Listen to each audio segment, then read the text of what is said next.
He's here now, Jason. Are we live at this moment in time? I'll start it.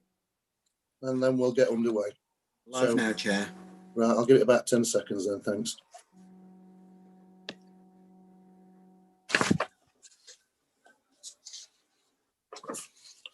Okay, thank you very much, ladies and gentlemen, and welcome to Derbyshire's Planning Committee, the February meeting.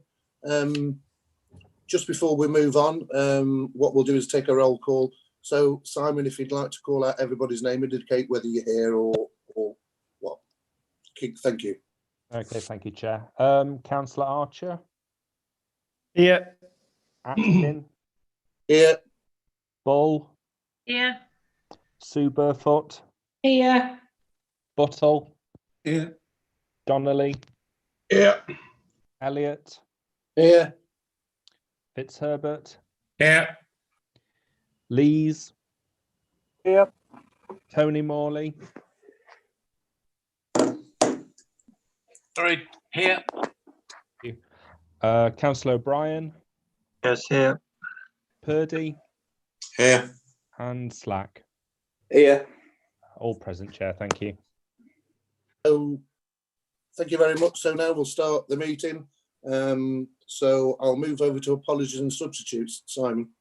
One apology received from Councillor Joyce Pawley. The nominated substitute is Councillor Peter O'Brien. Thank you very much, Simon. So item 2, approval of the minutes of the previous meeting. I therefore move. Second, Chair.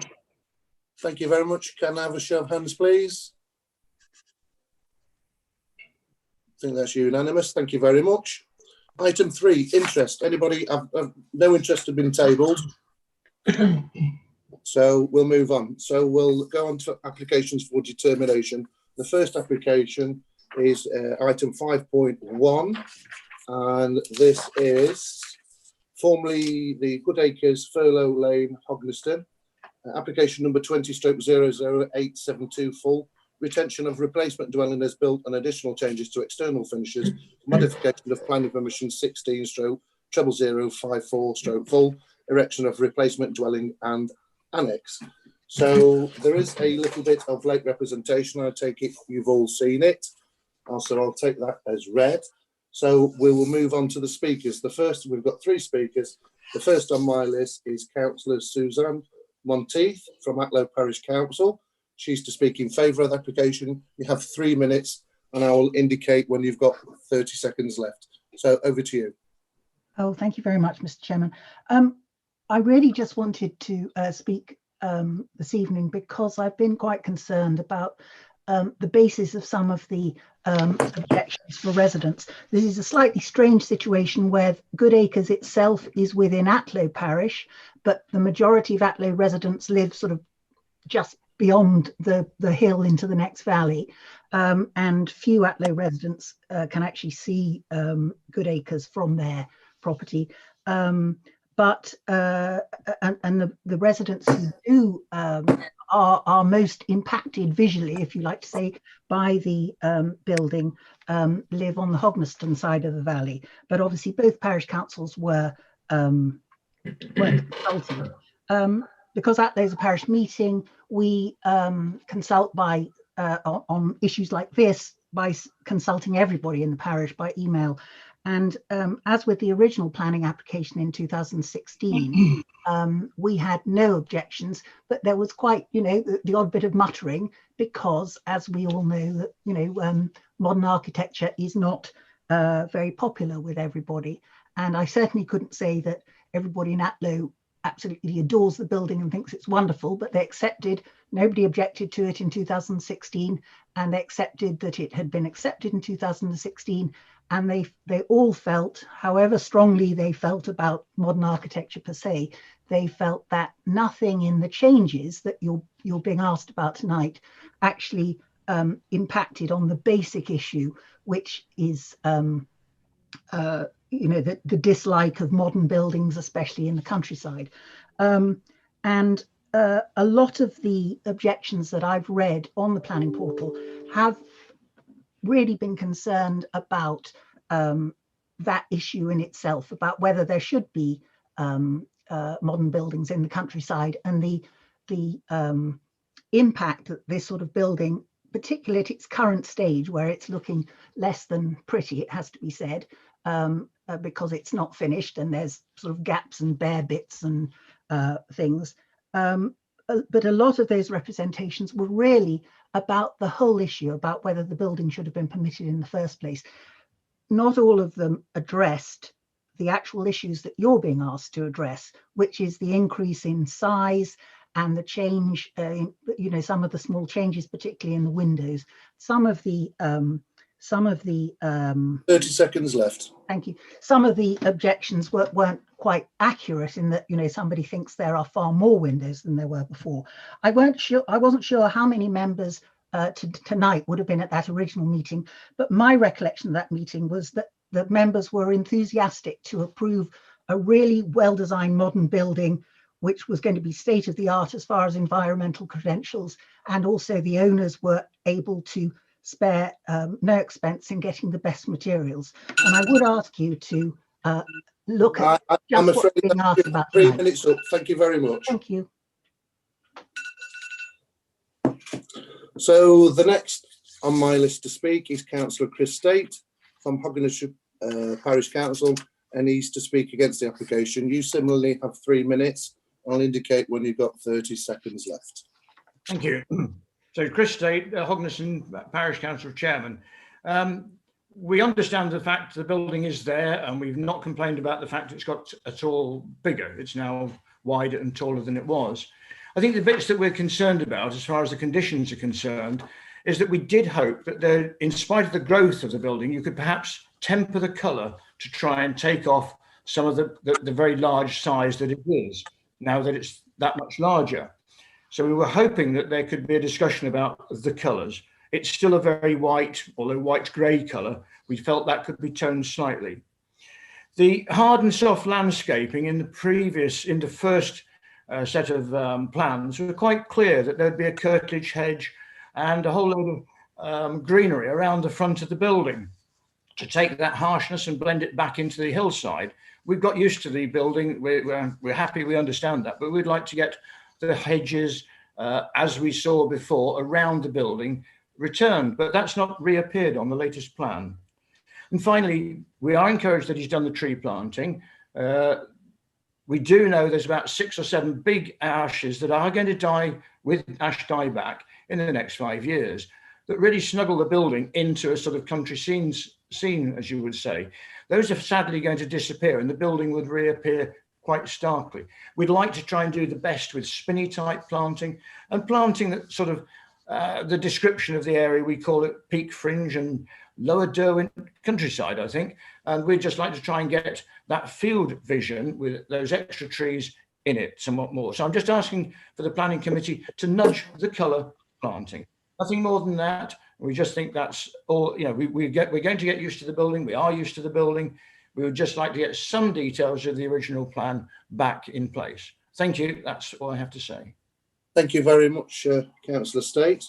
So the next person on my list is Mr. John Millhouse. That's the agent to speak in favour of the application, and you have 5 minutes, and similarly, I'll indicate when you have 30 seconds left.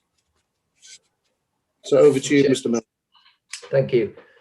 So my name is John Millhouse. I am a planning consultant from Planning Design Practice, speaking tonight on behalf of the applicant, Mr. Leonard.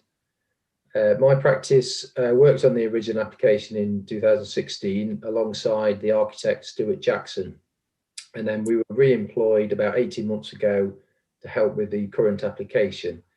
So I personally recall the original property at Good Acres and the original application. The original house was, to my recollection, a bland and uninspiring property. It was large, in an elevated position on top of the hill. It was quite brightly coloured render, and there were also some unattractive outbuildings adjacent to it. Mr. Leonard, back in 2016, took the bold step of proposing a strikingly modern replacement dwelling, and the architect's concept was to break the form of the property into two parts. So a modern take, if you will, on a traditional farmhouse and outbuildings. The butterfly roof formation was designed to reflect the undulating topography in the area. Now, modern design always divides opinion, and there were a handful of objections to the original application. But to the planning committee's credit, they embraced the argument for contemporary design and approved the application. Mr. Leonard then set about building the property in the years that followed. He informed the planning officers of his intention to start the build. He liaised with officers about the conditions, and he agreed to provide material samples as the build developed. The build it was a very complex build, very large property and very complicated form. And Mr. Leonard had to resolve a number of practical challenges along the way. We did find, or Mr. Leonard found, there were discrepancies in the original architect's drawings, and the elevations which showed the roof, so the windows extending right up to the roof, for example, didn't allow for the substantial amount of steel needed to hold the roof up. So issues like that meant that the resultant structure now is approximately 5% wider and 7% higher in certain places than originally expected, but no higher than the original house at Goodacres. And some of the window positions have been slightly amended. The changes made were made in good faith by Mr. Leonard. He wasn't trying to steal additional accommodation, and he's absolutely committed to delivering high quality contemporary architecture. He has spent a fortune on the build and gone over and above on materials and finishes. But he's not a planning expert, and he didn't realise that these comparatively minor changes did need further planning consent. And as soon as this was pointed out by the planning officers, he's cooperated fully with the council. In preparing this application, our own architect has worked with Mr. Leonard and the council to fine-tune the materials and finishes and mitigate the changes. For example, proposing additional zinc above the windows on the north elevation, ensuring a 65mm recess on the window openings, proposing a substantial tree planting scheme, which has already been commenced. The points raised by objectors have also been taken on board, and further information provided, for example, on the zinc and non-reflective glass. I do understand the anxiety amongst those who did not wish to see the original application approved, now watching the build develop. However, I think it's important that we separate out the issues that have already been considered and approved by this committee in 2016, i.e. the principle of a replacement dwelling with a modern design, a zinc roof, large areas of glazing, from the specific changes which this application seeks to address. I do believe that with the mitigation measures now proposed, these comparatively minor changes will not have a significant impact on the overall architectural effect. The characteristics which were commended by the committee in 2016 will still be realised. 30 seconds left. Thank you. The house is not quite finished. Once rendered and clad and landscaped and lived in, it will settle into the landscape, and I'm sure it will be an excellent example of contemporary rural architecture. So I'd like to thank the council's officers for their report and for the sensible conditions. In accordance with these, we will provide a 2-metre square sample panel of materials on site for inspection, together with further landscaping details. Thank you for your time. Thank you. Couldn't have done it better myself. Bang on time. So thank you very much for that. So now Chris is, Officer Chris Whitmore's going to do the presentation and answer anything that came out of the representations that you've put in. Thanks, Chris. Thank you, Chair. I'll just begin by starting to share my screen. In lieu of carrying out a site visit, I'll just talk members through the application and also share photographs of the site so you can fully understand the scope of this application and the changes that we are considering as part of its consideration this evening. So you should now have sight of the presentation. The application site includes an area of 0.2 hectares, which is outlined on and hatched in pink on the plan that's currently before members on the presentation. the wider land holding extends, which is indicated on the blue line here, extends to include the two fields beyond the red edged application site area. Now this is a block plan of the replacement dwelling, and this shows the footprint of that dwelling on site. And now we move on to the elevation details of the drawings, of the proposed dwelling. Members will recall that planning permission was granted for a contemporary dwelling on this site back in 2016 at Planning Committee. It did propose a butterfly roof design, incorporated large areas of glazing, and was contemporary in its detailing and its form. Now this drawing that's on the presentation currently, this helpfully sets out the original dwelling, which is outlined in pink. I don't know if members can make out the chimney there of the original dwelling house. It also identifies the approved dwelling, the previously approved dwelling, which is outlined in blue, and then we've got the dwelling as constructed, outlined in yellow. So this is a survey drawing with all three plans overlaid on top of one another. It just gives you an idea as to the extent of change that's occurred, and also the extent of built mass that we're dealing with here. So we have got an extension in the length of the building to consider, an increase in height of the exterior walls, and also changes to windows as well. I mean, it is a very confusing plan. I mean, you can see there you've got the original windows outlined in green, and then you've got, if you can just make out behind those windows, you've got the windows that have been installed within the building. So we've got a 3D image of the main principal dwelling. You can see there you've got feature windows, you've got a contemporary treatment to the elevations and the built form, a butterfly sort of roof arrangement here, and you've got zinc cladding to the roof and rendered to the walls. This plan is to indicate the window detail and the extent of the reveal behind the exterior facing walls. You'll note when you look at the photographs later on that the windows or the glass that has been installed just behind the exterior face of the blockwork, and there is a render to be applied to that blockwork, but it presents little opportunity to create deep reveals within the glass and the openings. So this gives you an extent as to the amount of reveal that can be achieved based on the as constructed dwelling. This gives an artist's impression of the view that you'd have looking from the Hogneston direction towards the application site and the approved the dwelling as constructed. You can see here that there is some zinc cladding just above some of the windows. The original proposal showed the glass to be taken right up to the butterfly roof, and what's happened is masonry or blockwork has been introduced above those openings, and that's given the building obviously increased its height, but it's also increased the visual built mass, and it's how we address that to mitigate its prominence, particularly when viewed from the Hogneston direction of this north facing elevation. So you get there an appreciation of the side profile of property, again butterfly roof design, quite a complicated and an interesting built form.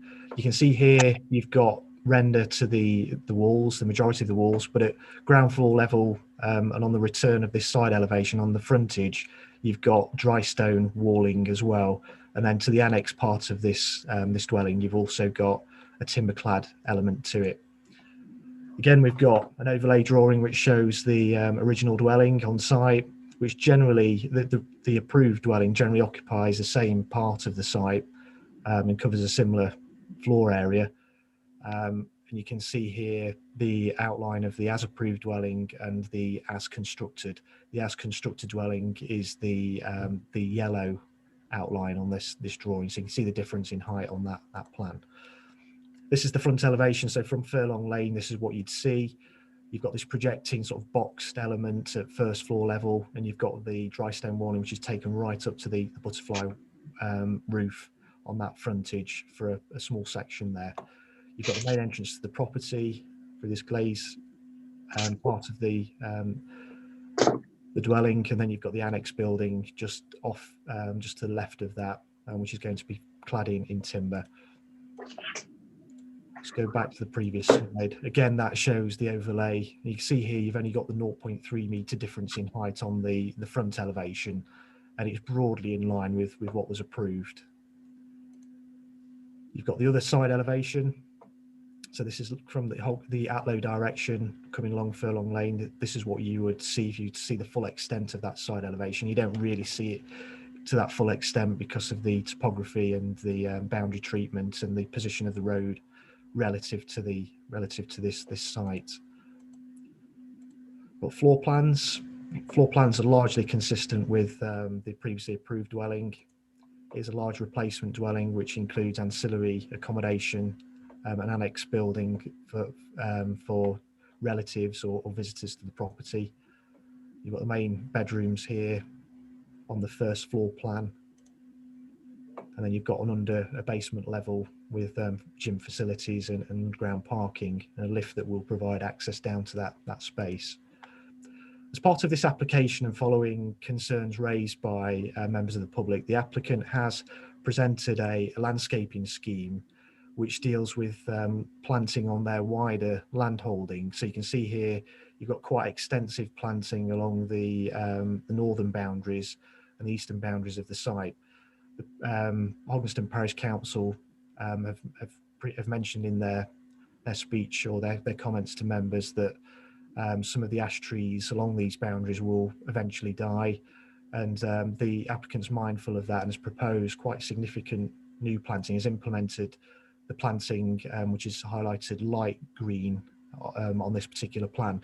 And that planting comprises a mixture of oak trees, birch, beech trees, hornbeam, field maple, weeping birch, hazel, native tree planting that we feel will provide an appropriate landscape setting for the development, also help filter views of the replacement dwelling when looking from the Hognaston direction.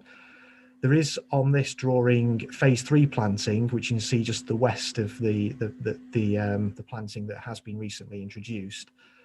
You'll note from the conditions that we're looking to secure details of that planting, and we're also looking for a detailed landscaping scheme in relation to the application site itself. And if you remember, or if you recall looking back at the application site area, that's tightly drawn around the curtilage of the original dwelling, and that represents the extent of garden land, if you like, or domestic curtilage to the application property. So if members were minded to approve this application, we would be seeking to secure a comprehensive landscaping scheme for the application site itself, and we would encourage hedgerow planting and planting which will further help to filter views of the dwelling, and also help screen it in views from the wider countryside. So moving on to the photographs, this is the original Good Acres property, and this was a later 2-storey extension at the rear of the property. This is the rear of the original. That gives you a sense of what the property looked like, and that's what I would call its principal elevation. This is the elevation that fronts Furlong Lane.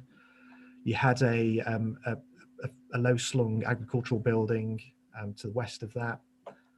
This is the view that you had from Furlong Lane as you approach sort of the Atlow. Then photographs of the as-constructed dwelling. Now this is the view that you get from Hognaston direction of the replacement dwelling. You see it's quite a prominent site in terms of sitting quite high on this hillside. You get a full appreciation of the extent of the north elevation in this view. It's worth just pointing out this is the dwelling in its raw form. This is the block work. You can see there the block work of the dwelling. It hasn't yet had its rendered finish applied to the exterior walls. This is a close-up. You can see there you get an appreciation of the block work that's been introduced above the first floor windows. This is the annex building, which is clad in timber. That's generally been built in accordance with the approved plans. And this is the view from Furlong Lane, from the main site access. Again, the building is in its raw form. It hasn't been clad in the dry stone wall material or the or render. I think it's worth pointing out at this stage, in response to some of the comments that have been made, that We haven't yet agreed the final render finish, and the preference is for an off-white colour. And the intention would be that if members are minded to approve this application, that there is a condition that we agree a sample panel of both the dry stone walling that's going to be introduced and also the render, to ensure that we get the colour right, so it's not too stark a colour that's going to be prominent in the landscape. We want an off-white colour so that it can, so it's not as conspicuous in views. And I think with the planting as well, it will ensure that the impacts of the views from the Hogneston direction will be mitigated to an acceptable degree in officers' opinion. Happy to take questions at this stage. This is a view from Furlong Lane, just looking at the dwelling, and that's the sort of extent or the appreciation you get from the main road at that point. That's the view looking back in the opposite direction towards Atlow, again from Furlong Lane. So happy to take questions at this stage. Thank you very much, Chris. So the first of my list is Councillor Purdy. Thank you, Chair. Thank you, Chris. Well, it's always difficult when you try to judge a planning application on site. Many times I remember members' comments on how high will it go, what does it look like, and so it's then always interesting to start looking at the finished product. So I'm pleased we did approve the contemporary design, but I think now it's having a significant impact on the top of that hill. So can you assure me, please, Chris, I'll like to come back to debate later, please, Chair. Can you assure me, please, that you will work with the Parish Council and the neighbours to get a settled agreement on colour? Because I think colour is extremely important here. I'd want something a little bit darker than off-white. I think grey would be more palatable to blend in. I'm pleased to hear you have got a very good condition and agreement from the applicant to do the tree planting. But one other question is about the zinc. We have the gentleman who says 100% his photograph was taken at a certain time and it wasn't fixed. So we accept that. But is there such a thing as weathered zinc? Thank you, Councillor Purdy. There is such a thing as weathered zinc, and I have actually seen a sample of it. And when we approved planning permission back in 2016, we did impose conditions to secure appropriate facing materials. And the applicant did submit details to discharge those details that were reserved by condition. And one of the materials that they produced was the zinc sheeting. And we were satisfied that it was a pre-weathered zinc. It was a non-reflective variety. And I think in terms of glare, I think although the person that submitted a photograph of the glare from the roof, they didn't intentionally intend to take the photo to show the glare in its worst light, so to speak. What I think they would acknowledge that when the photograph was taken, the roof was wet, the sun was low and bright in the sky, and I think there is always going to be some elements of glare in that respect, but it is a non-reflective variety. I'm satisfied that it is the zinc material that we previously considered and inspected and considered to be appropriate. Thanks, Chris. Well, you can get glare off any window. I think that has to be accepted. Thanks, Chair. Thank you very much, Councillor Purdy. Councillor Slack. Thank you, Chair. Chris, I can't quite recall this looking back, but at the time, was there any discussion over this butterfly roof? I mean, it's the 21st century and we got climate change. Was there any discussion on solar panels on this roof, Chris? The whole purpose of this application was to improve the efficiency of the original dwelling. It wasn't considered fit for purpose in terms of the needs of the applicant. And you'll note from the history, the planning history, that the applicant has already secured planning permission for a standalone solar photovoltaic panels within the ground of the property, which will serve the energy requirements of the property.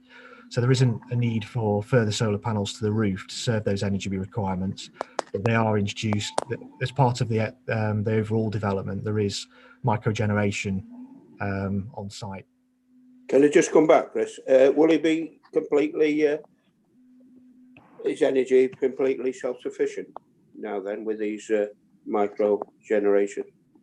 I can't confirm that to be the case. I know that they've installed standalone arrays which will go some way to serving their energy requirements. Whether or not that fully provides them with the energy they need to for it to be zero carbon, if you like, that I couldn't answer that question. But it does incorporate microgeneration, and it is clearly a more energy efficient building than what was on the site previously. Thank you. Thank you, Councillor Slack. Councillor Barefoot. Thank you, Chair.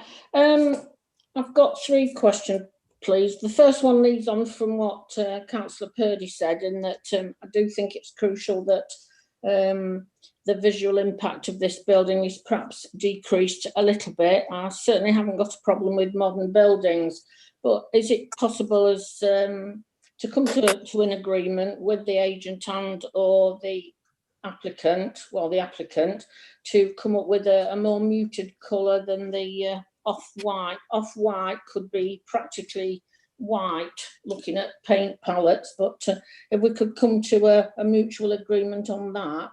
The second question is about, again, to do with visual impact, and I couldn't read from the plan that you put up the names of the trees, but are the indigenous trees that are being proposed? And thirdly, I do have to mention the fact that we are in the position again of being asked to agree to regulate changes. Just a curiosity question, really. How did it come about that this wasn't built to the specification in terms of the windows and the height and the length? Was this a builder's error? I think the applicant's agent touched on this in their just addressing your last question first. Sorry to do it in that order, but I think the applicant's agent did touch on the construction difficulties, and I think what's happened on site is the builders perhaps overly simplified some of the construction, and that's resulted in some changes being made. It was brought to the council's attention. Obviously, we can't divulge information in relation to who's reported or what, even if anyone's reported that the dwelling differed from what has been previously approved. But it was brought to our attention. There is a live enforcement investigation obviously open, and we felt in dealing with that as part of that investigation, in dealing with the breach of planning control that had been identified, that an application to regularise those works with amendments was an appropriate way forward. And we feel that the application as presented with the modifications suggested is a suitable compromise. Addressing your first question,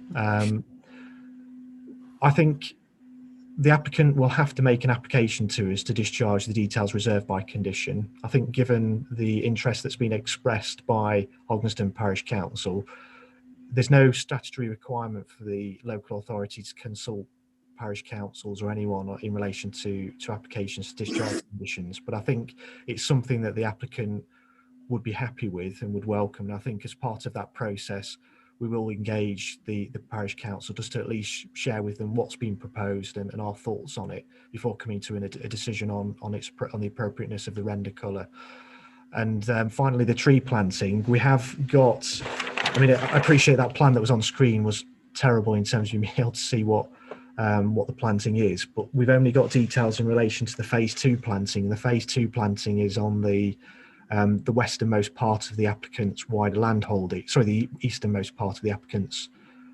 Sorry, northernmost part of the applicant's wider landholding, and it comprises a mixture of oak trees, beech trees, hornbeam, field maple, weeping birch, hazel trees, and that planting's actually gone in, and we feel that planting is an appropriate mix of trees which will provide an appropriate landscape setting for this particular property. Thank you. Okay, thank you, Councillor Barefoot. Councillor Archer. Thank you, Chair. And most of what I was going to ask has already been answered. Actually, just one very quick additional question. I noticed in the Hognaston Parish Council comments in the report that they referred to the possibility of and concern of it potentially being a light box on the hill, and I can completely see that concern, because when we've got dark nights like we have now, and there's a lot of glass there, and it mentions that we've been assured that automatic electric blinds will be installed. Is that something we can enforce and insist on in the same way as we could also in terms of planting and colour, or is it not something that really is within our control to try and enforce and insist on, as it's an internal sort of thing rather than an external thing? So just curious about that, how we can make sure we limit potential light pollution coming out of the building. Okay. Thank you, Councillor Archer. I think we've just got to be mindful of the previous permission and the extent of glazing that's proposed, and whether it's materially different to that's already had consent. The applicant has indicated and has installed non-reflective glass, and it's in their interest to ensure that their privacy is protected, because you do get views of this property from the surrounding landscape. And I think because of the extent of glazing, if at night lights are on, you get an unrestricted view, wouldn't you, inside their property? And I don't think it's in their interest to. I don't think they'd want to have that level of invasion of privacy. So I think they have indicated they will introduce screens, and I'm pretty sure that's what they'll do to protect their privacy, and also any creation of any light box effects high up on that hillside. Okay, thank you, Councillor Archer. The last on my list is Councillor Buttle. Yeah, that'll be me. Okay, right. First off, I'm sorry for speaking while you were presenting. I didn't mean to interrupt. I pressed the wrong button on Zoom. Sorry, Chris. First thing then, so the zinc roof, I assume, is kind of the same colour as my shirt. Yes, like this sort of colour. Now, that's one question, which I would think isn't too offensive. The brightness of the house in future, can we make it, ask for it to be duller than the magnolia of the previous house, and so therefore we're making an improvement? And the trees, like, I don't know if it was Montgomery or somebody, but they're always on about strength in depth when it comes to stopping things getting through. That case, I think it's armies, but I think in planting, it might apply as well. So if we've got some shrubs, we've got some lower shrubs, we've got some trees, and we've not just got one row, like between some big ash trees that are going to fall over. So could we specify a second row of planting to back up the first row? And that's my questions. Thank you. Okay. Thank you, Councillor Buttle. I'll just share my screen again. Can you see that photograph of the dwelling, the as constructed dwelling? Yes. Can you see that? Yeah, great. It's difficult for me to give you an answer on whether the zinc matches the colour of your top, but you can see there you get a slight appreciation of the colour of the roofing material. It is a dull grey colour. I'd probably say your top was a bit of a lighter grey than that. Right. I think this gives you a sense of what the colour of that zinc sheeting is. It is a pre-weathered zinc sheet, and it is of a non-reflective variety. Just going back to the planting that's proposed, I'll just stop. I'll go back to the planting plan that's been submitted. So you have to just bear with me. Let's find the drawing.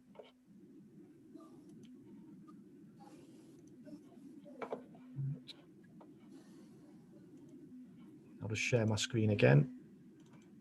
I know it's difficult to make out the extent of planting on this plan, but if you see the sort of light green colour planting at the eastern side of this plan, but it's actually north of the application property, that represents the extent of planting that's gone in recently. Then you've got this third phase planting, which is the turquoise dots on that plan, which represents phase 3 planting. And then what we're looking to do is secure a comprehensive scheme of landscaping relating specifically to the application site. So that is tightly drawn around, you see the sort of black line around the main dwelling. So I think you get quite a variety of planting, quite a significant amount of planting to help filter views of the replacement dwelling. I hope that provides you with the clarification you require. I think it does. I think it's very useful to hear that we've got a diverse variety, because there's nothing like a good diverse variety. I suppose once the ash trees die, will they have something behind them? That's kind of the question that I'm wanting to know. I've stopped showing my screen, but I'll share it again just to show on here. So you can see the plotted trees on that boundary. Yeah. So all those trees are ash trees. So you get an appreciation that there'll still be strength in that boundary in terms of the planting that's proposed. And we don't know ultimately. I mean, it's highly likely, isn't it, that the ash trees will die, but they might not die, and they might survive. But if they do survive, we're satisfied that there'll be appropriate supplementary planting behind those trees to provide an appropriate landscape setting. Can we ask for that? Can we ask for what? Sorry. Can we ask for appropriate secondary planting in case of the death of the trees, the death of the ash trees? But we feel that this scheme that's been presented on the applicant's wider landholding already provides that strength. Okay, great. No, if you fair enough, thank you. I can't tell how big those trees are going to be, but yeah, that's great. Thank you. Thank you very much, Councillor Buttle. So I've got nobody else on my list. So now I'll move into the debate. Councillor Purdy. Thank you, Chair. Well, if anyone watches Grand Designs like I do, they either sit with you or they jar you. And I can understand in a picturesque village like Ogneston with custom-built Derbyshire stone of 200-year vintage that any contemporary design might not sit comfortably with people. And it doesn't sit comfortably also with people when they find that the applicant hasn't gone with the planning brief and has gone beyond. But of course, we're not allowed in planning law to scold the applicant. Well, we could, but that would be very drastic. So whilst we see a note in 7.13 that there is the option to refuse and have it pulled down, I personally think that's too drastic. I think that the officers have done extremely well. I think that the agent has worked well with the officers as well, and the applicant, of course. And I'm pleased to hear that you will work with the Parish Council on this, Chris, to try and ameliorate their concerns. So, having said all that, Chair, I'm going to move the recommendations as they stand. Thank you very much, Councillor Purdy. The next on my list is Councillor O'Brien.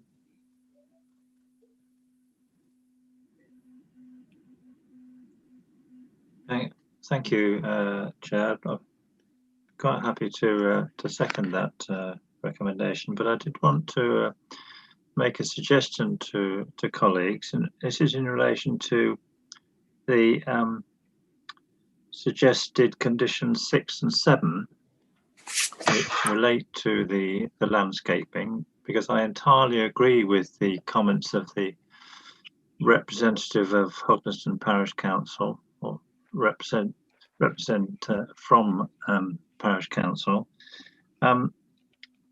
Landscaping here is not an incidental to this scheme, it's integral to the scheme.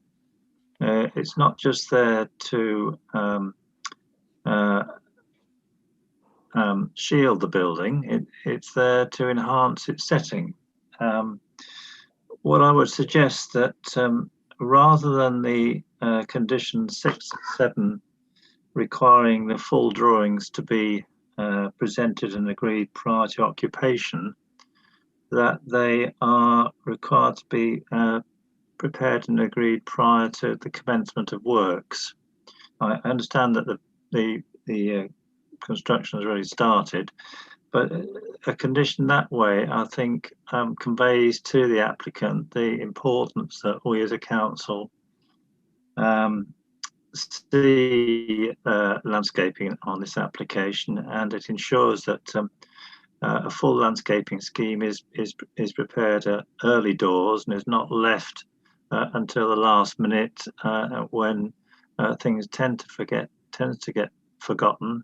Sometimes finance is a little bit stretched at the end of a construction, and therefore landscaping is the first thing to go. So my suggestion in seconding the recommendation is that on this occasion, recommendation 6 and 7 as I said, rather than having the schemes to be approved prior to occupation or completion, that they're approved prior to commencement of works. Thank you very much, Councillor O'Brien. Chris or John, any comments on the conditions? And I think, yeah, if I could come back, Chair, on that point. I think it's difficult because of the description of developments. It's for the application proposes retention of the replacement dwelling as built. And a lot of the changes that have been made to the dwelling have already taken place. And it is currently in its very raw form, and it probably has most harm in terms of the stage it's reached in construction on the local landscape, because it hasn't been given its approved finishes and treatments to the elevation. So I think my preference, and I think bearing in mind as well that the planting to the north has already gone in, and that will provide some screening of the development. I think prior to occupation provides a more clearer trigger for us to ensure the planting takes place and mitigates the impacts of this development on its surroundings. I just don't know how we'd frame it differently, and that would then be precise enough to be able to enforce the condition. I don't know if John wants to add anything to that, but I think as framed, I think that's probably the most as precise as we can get, and it provides us with suitable controls. Shall I just make a, yes, John, yeah. Make a comment on that, Chair? I think members have got two options, haven't they? I agree with Chris that prior to occupation does provide a definite time frame. I mean, the alternative would be to require the planting to be carried out within a specified time period from the date of issuing the permission. So, you know, in the first available planting season, or within a 6-month period, or other such period as you deemed appropriate. But I think a balance can be struck here. Some of the planting has already gone in, and there's a clear time frame if that has to be done before occupation. It's a very clear line in the sand. Okay, so yeah, if I can come in, please, as I moved it.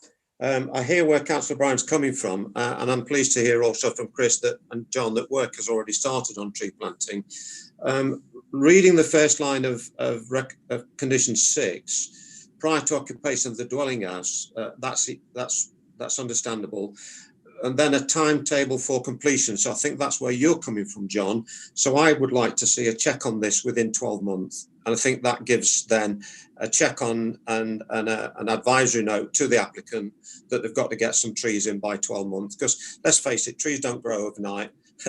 We can plant overnight, but it takes time for trees to grow. So I do think that we could add that rider there, that within 12 months, you know, that's the timescale I would go for.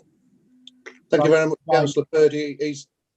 Are you happy with that, John and Chris and Councillor O'Brien? We'll start with the officers first. I think that's fine, Chair. We can have a condition which is worded in such a way that prior to occupation and in a period not longer than 12 months, the planting installed, so you've got dual control there.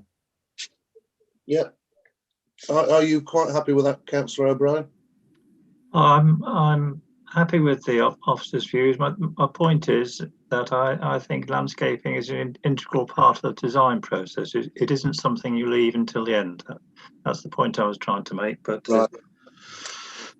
But taking advice from officers, and I think Councillor Purdy's come to a bit of a sort out. So thank you very much. If I may quickly come back to you, just excuse me, but I'm picking up the point, Councillor O'Brien, that the tree planting has already started. So I do recognise this commitment there. So I think we can get what we both want. Thank you. Thank you very much. So moving on, the next on my list is Councillor Slack. Thank you, Chair.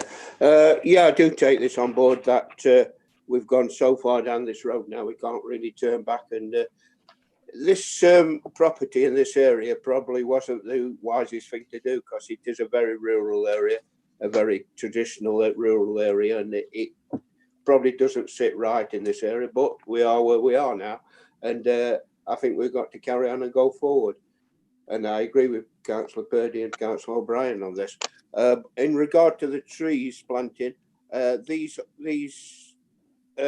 ash dieback, these trees will die. There would not much chance of these trees surviving. Very, my knowledge, I've got quite a lot of knowledge in landscaping, and I think these trees will die.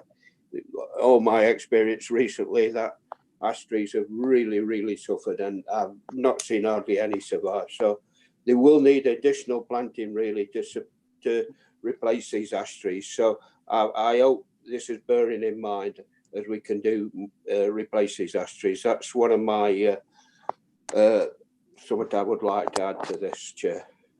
Thank you. Thank you very much, Councillor Slack. Councillor Bull? Yes, thank you, Chair. Well, obviously, listening to the speakers earlier on, and obviously from what's been proposed and the amendment, and as regards to tree planting, I still think the main issue is the colour, and I really do feel that we have to work with everybody involved, that off-white is not the right kind of colour on this, and hopefully the officers and the applicants will work to come up with a different colour that would be more in keeping, because it would just stand out like a lighthouse. I feel how you showed that projected plan earlier, where irrespective of whether you've got trees or nothing with white.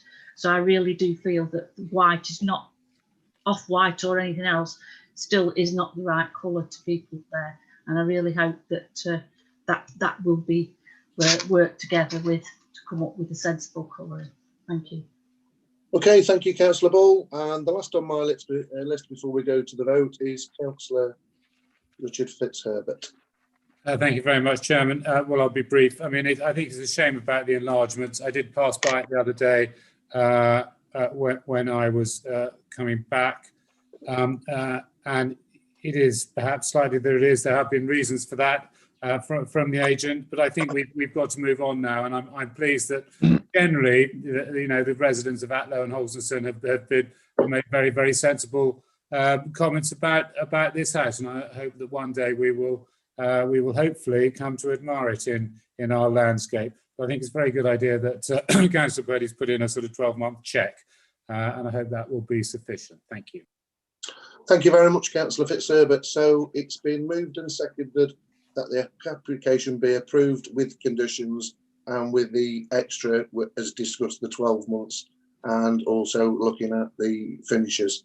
So, like I say, it's been moved and seconded for approval. Simon, can we go to the vote, please? Okay, thank you, Chair. Councillor Archer? 4. Atkin? 4. Bull? 4. Burfoot? 4. Buttle? 4. Donnelly? 4. Elliott? 4. Fitzherbert? 4. Lees? 4. Morley? 4. O'Brien? 4. Purdy? 4. And Slack? 4. That's unanimous, Chair, in favour. Thank you very much. So that's been approved. Right, moving swiftly on. Item 5.2, application number 20/01/071 full. Proposed extension alterations to building association with prior approved notification reference 20/00261 PDT for change of use of agricultural building to a flexible use D1 holiday accommodation with ancillary stabling at the grain store building, Somersall Farm, Church Lane, Somersall Herbert, Derbyshire. So there's no late reps and there are no speakers on this. So I'll go straight to the officer. So John, over to you.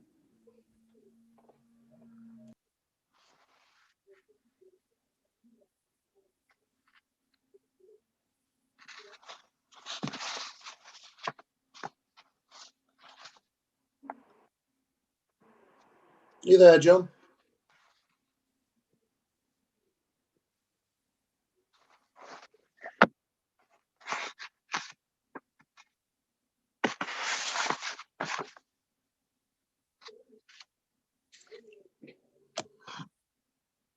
John? I think he's having trouble.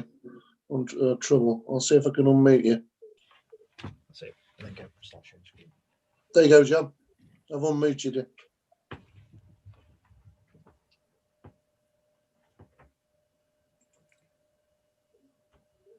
Thank you, Chair. Hopefully you can see a screen now in front of you. All we've got is scheduling made easy by Zoom.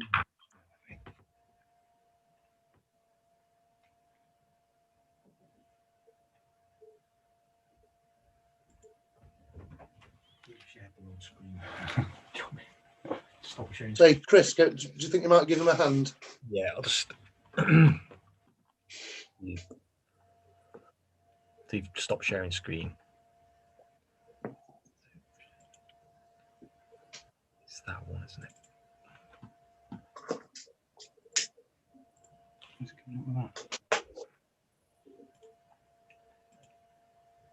I think we've got it on screen now. Thanks, Chris. Yeah, we have. Yeah, thanks.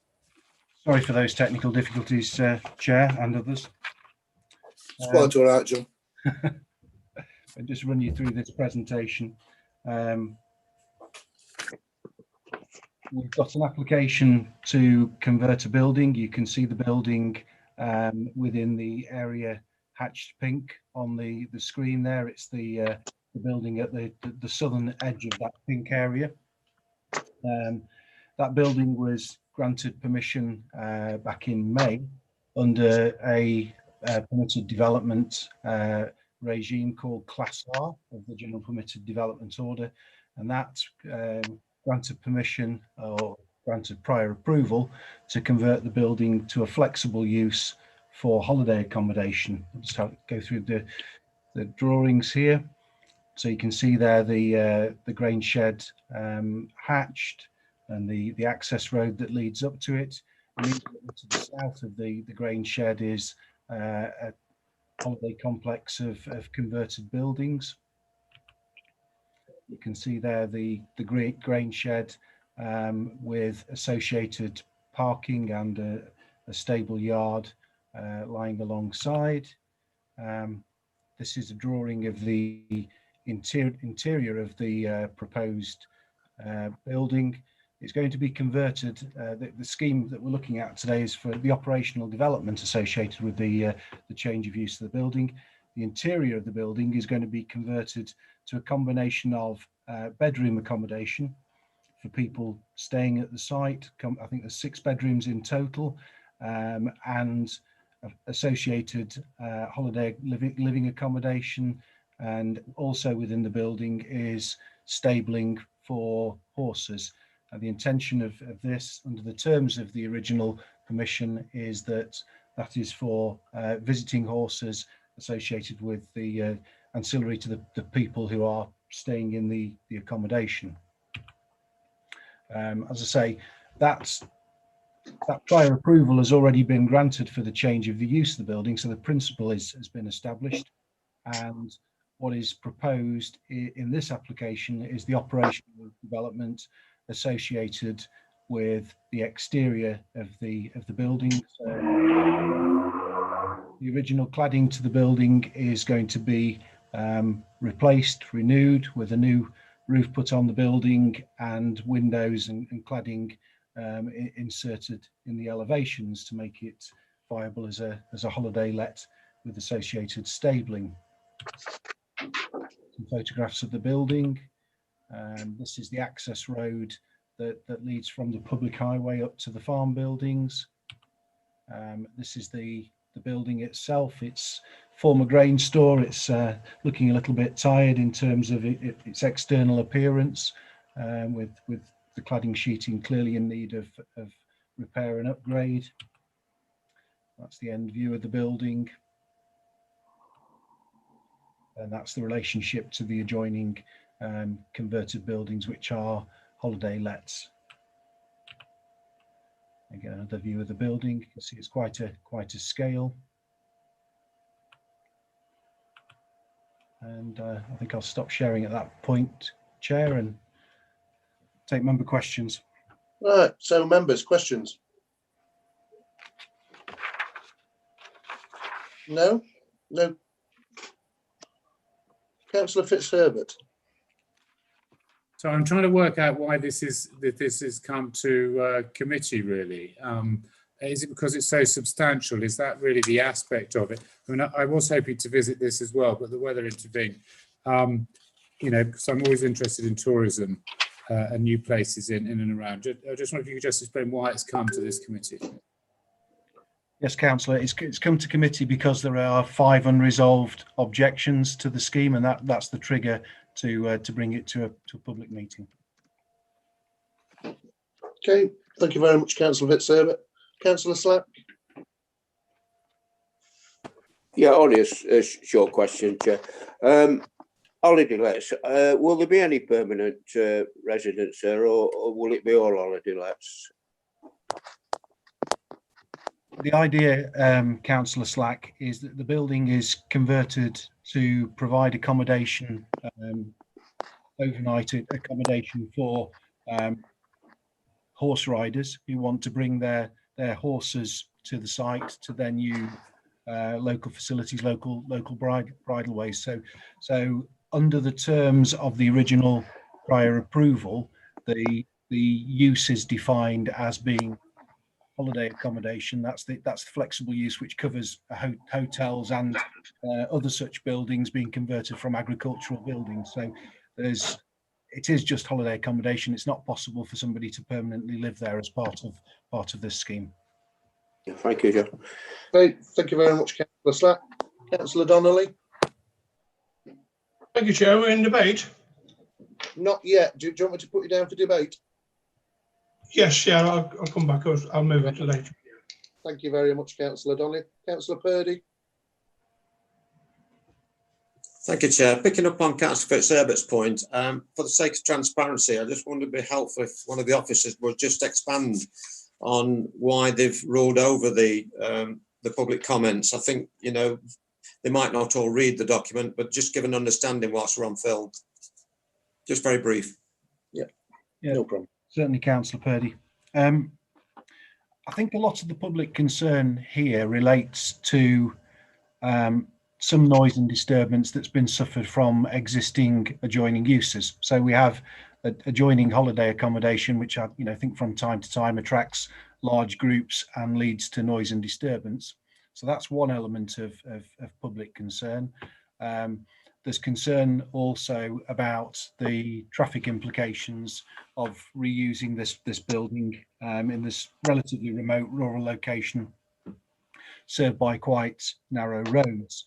Now, of course, those two elements of the scheme were actually considered as part of the prior notification procedure. When we dealt with the prior notification application, we turned it into a prior approval application, and as part of that, we consulted with both the Highway Authority to give a view on the highway implications of reusing the building, and we also consulted with environmental health in terms of any potential for noise nuisance. Both parties, both consultees were happy that this development could occur without leading to significant additional problems in the locality. The grain store is actually the other side of the existing holiday relationship with other dwellings. So any disturbance that does occur from this particular building, that there's an intervening building there that's already in holiday use, which acts as a screen and a barrier, if you like. Okay, thank you very much. Councillor Buttle. Hi, yeah, thanks, Chair. Is this part of some longer byway, some sort of bridle way across the country? Is it likely to have people coming in on their horses and leaving on their horses? Because I know I've seen similar things happen in Spain, but I don't know whether or not it happens here. And it would be really nice if we had people coming on holiday on their horses.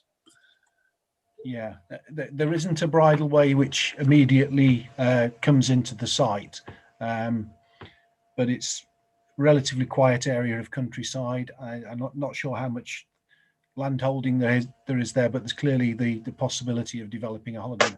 But I suspect that the intention will be that most people coming to the site will bring the horses in horse boxes to utilise this particular facility. Thank you. Thank you, Councillor Buttle. So I've got nobody else down for questions, so we're into debate now. Councillor Fitzherbert. Thank you, Chairman. As I just earlier commented, I'm all for tourism and different sorts of aspects of tourism in the Derbyshire Dales, and To answer Councillor Battle, there are various bridle paths up here in our part of the world, you know, adjoining Staffordshire as well, Down in Staffordshire as well, that I know various people have visited and has their horses actually with here. And I'd like to move this application, please, and send it with all my best wishes. I hope very much. I mean, I know that the county, Derbyshire County Council Highways had no highway comments to make. And you've got to remember the grain store would have had large tractors accessing it on a regular basis, certainly in the summer months, if not the winter as well. I know those lanes around there, they are rather tight, but it is what it is. And I wish them every success, and I'd like to move the application. Thank you very much, Councillor Fitzherbert. Councillor Donnelly. Thank you, Chair. Yes, I think it's an excellent scheme. I think it's something that will thrive in the countryside. I think we look at tourists in our area. I think it's an excellent scheme to bring people into the area. So I'm more than happy to move it. Thank you. Councillor Fitzherbert moved it, so you can I beg your pardon, Chair. Seconded. I beg your pardon. Yeah. That's quite all right. Thank you very much. Councillor Slack. Thank you, Chair. Yeah, I agree with the mover and seconder. I think this is a good scheme. It will bring tourism into the area. There might even be a equestrian centre built there eventually. So it is a good scheme, and we need tourism and for this area. So yes, I support it. Thank you, Chair. Thank you very much, Councillor Slack. I've got nobody else on my list, so it's been moved and seconded that planning permission be granted, subject to conditions. Simon, if we go to the vote now. Okay, thank you, Chair. Councillor Archer. For. Atkin. For. Bull. For. Burfoot. For. Buttle. For. Donnelly. For. Elliott. For. Fitzherbert. For. Lees. For. Morley. For. O'Brien. For. Purdy. For. And Slack. For. That's unanimous, Chair, again in favour. Yeah, so permission's been granted. Thank you very much, members. Moving on now to application 5.3. Application number 20/01165, full change of use of hairdressing salon with associated residential accommodation to housing multiple occupation use class 4 at 50 Wellington Street, Matlock. There is a little bit of late rep, so I hope you've read it. We have 5 speakers on this, and we'll go straight to the speakers. So the first on my list is Councillor Margaret Ellsworth, Matlock Town Council, to speak against the application. You have 3 minutes, and I'll indicate when you have 30 seconds left. So over to you, Councillor Ellsworth. Thank you. As a site visit is not possible at the moment, I'd like to explain a little more, as the decision to be made will greatly affect this street, and I would go through the reasons for our objection. Despite point 9 notes to the applicant saying the initial concerns over the treatment of the fascia board have been overcome, there is no detail provided, a fact which is also mentioned by your conservation officer. Plus, we do not think a large shop window is appropriate in a bedroom on the ground floor at street level, but this has not been addressed. There are no detailed plans of bin storage, which will have to be around the back of the property. 4 residents, 2 bins each, that's 8 bins, plus a cycle shed, but there are no measurements provided. Neither are there any photos of the back of the property, which would show the inappropriate name of a terrace. It is a narrow access path and not much more. So reason number 1 is total lack of any plans or photographs detailed enough to support this application. The one photo that is on your papers does not show the complete length of Wellington Street, with cars parked all the way along one side, 24 hours a day, apart from one short piece of double yellow lines put in to provide the only passing place. If permission is given for 4 people to live in this property, we ask, where are they going to park? There are no other streets anywhere near which are not already at capacity, so we cannot agree with the applicant when he says there will be no increase in parking. A shop which is open only part of the day does not create the need for a further 4 cars to be parked in the evenings and overnight. So reason 2 is complete lack of parking. Is this an appropriate part of Matlock to introduce an HMO? At the moment, the street is occupied by single households, not much, if any, parking, on the outskirts of town, and importantly, You have 30 seconds left. Thank you. Part of Matlock Bank Conservation Area.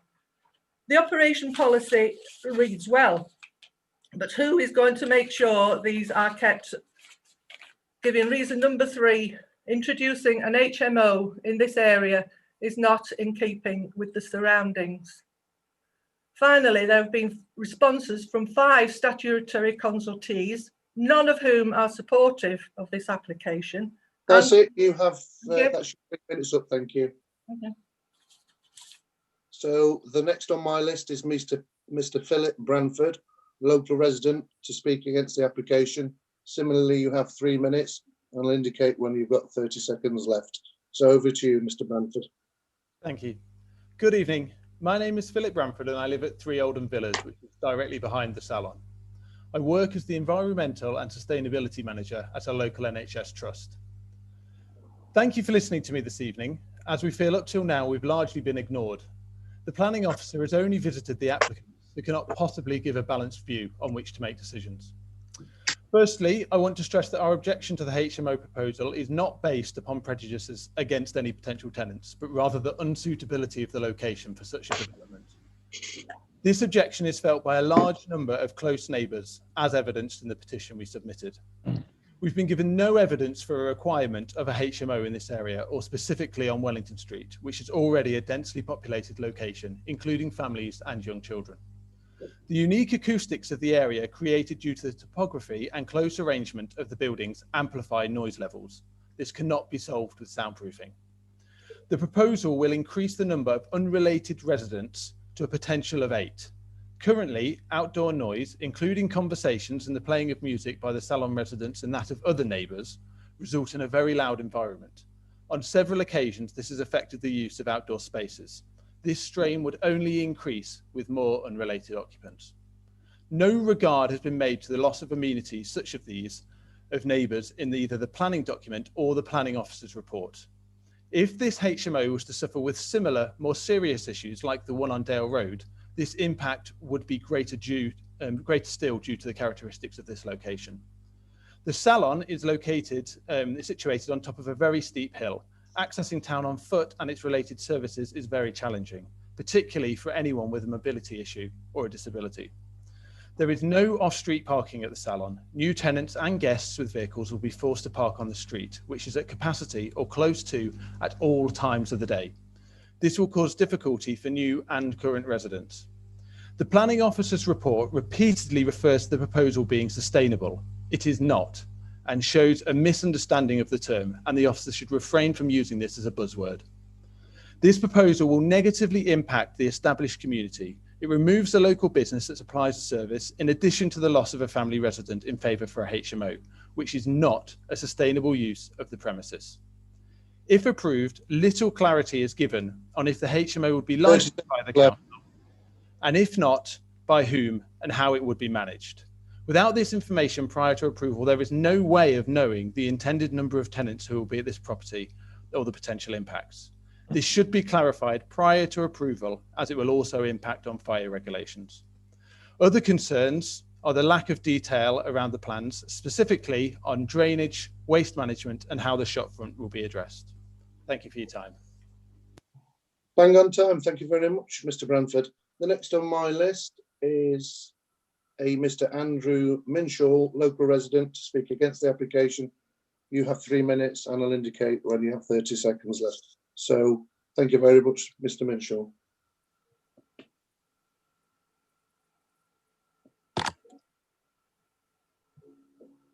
Are you there, Mr. Minshaw?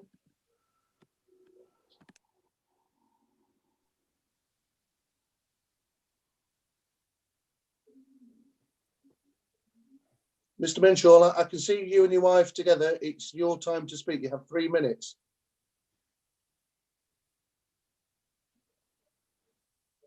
I think you might be having a technical error at your trying. Speak. I can see your mouth's moving, but I can't hear anything, unfortunately.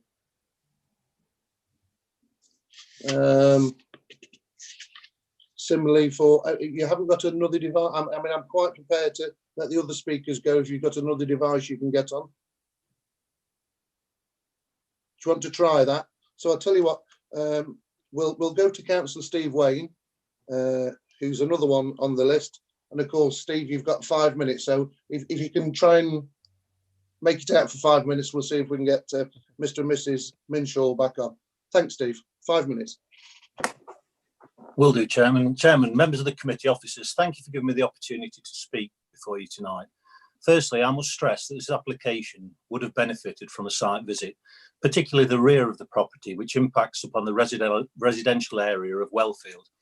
I would hope that you've all had opportunity to have read and the further objections from Mr. Bramford and the accompanying petition from 11 residents. Also included was an image of the elevated balcony above his garden. The surrounding area has a wealth of historic value and is within the Matlock Bank Conservation Area. One of Matlock's oldest buildings is located nearby. Residents have expressed concern in relation to this matter, and they feel strongly that their amenity will be negatively impacted should this application go ahead.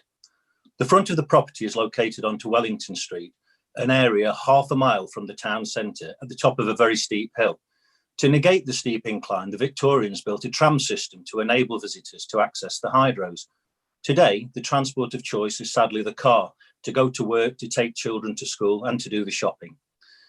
Parking is an issue, and highways state that the proposal is not ideal, but I cannot agree with their assessment that the change of use is not considered to significantly increase the vehicle impact. What do they consider as significant? It should be acknowledged that change of use to an HMO is likely to cause traffic issues 24 hours a day and not just at trading times, as was the case with the current use. Inside the property, it is intended that the HMO will accommodate no more than 4 people, thereby not requiring a licence. The preferred tenant appears to be a single person who does not have a car, who works locally and is prepared to walk to the shops, to and from the shops, half a mile away.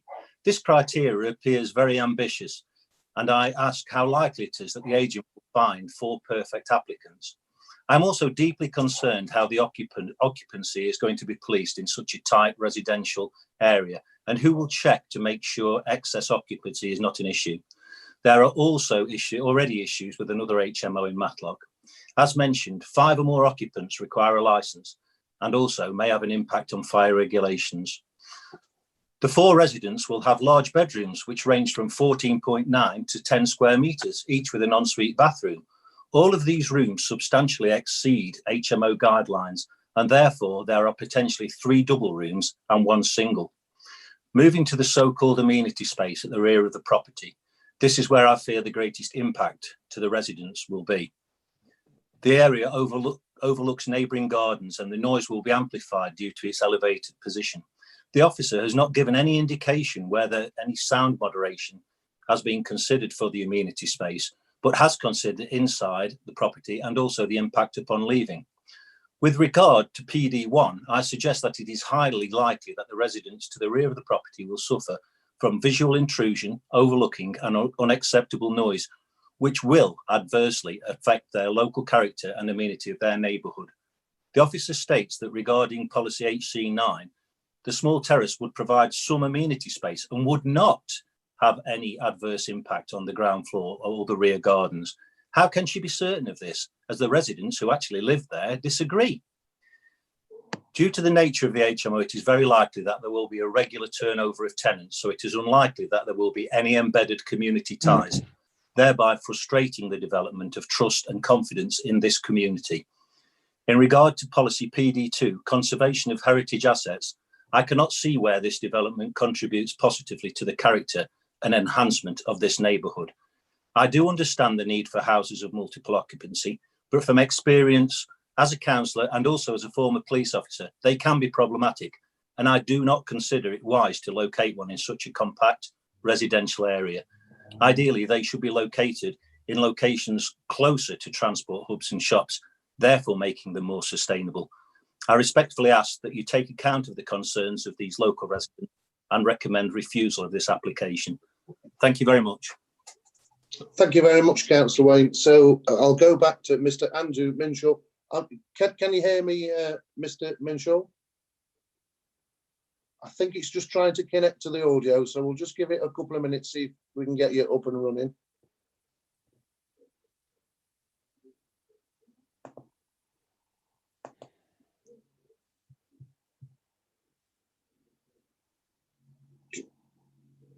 You need to turn your speaker on now. Right, yeah. Yes, Sorry thank you very much, Mr. Minshaw. So I'll get you to 3 minutes and over to you. Yeah, thank you. Just like to echo the points. I live next door to Phil, who raised the points earlier. My concerns around environmental health in terms of has the environmental health officers taken into account the noise factors from the neighbours? As it's been said, everyone lives in close proximity around here, especially when we're using the gardens.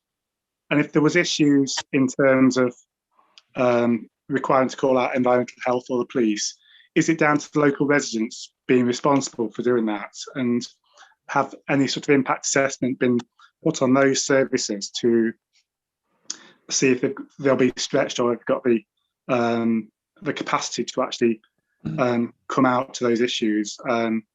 And I was quite disturbed to see the terms of occupation as well. The fact that these are the known issues that are likely to be, the behaviours that are likely to come out as a result of the residents living there.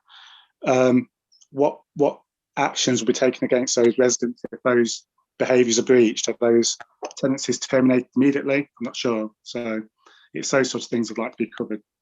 So, and I just wanted to say that I agree.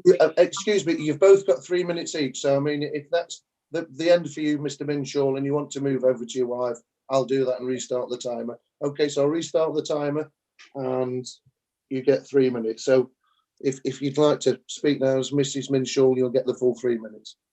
Thank you. I probably won't need them. I agree with the comments that have been made in objection to date. I concur with the views about the parking. I think the report commented upon the daytime parking and that potentially won't be affected, but it's definitely the evening parking that would be impacted with that number of residents on an already busy street.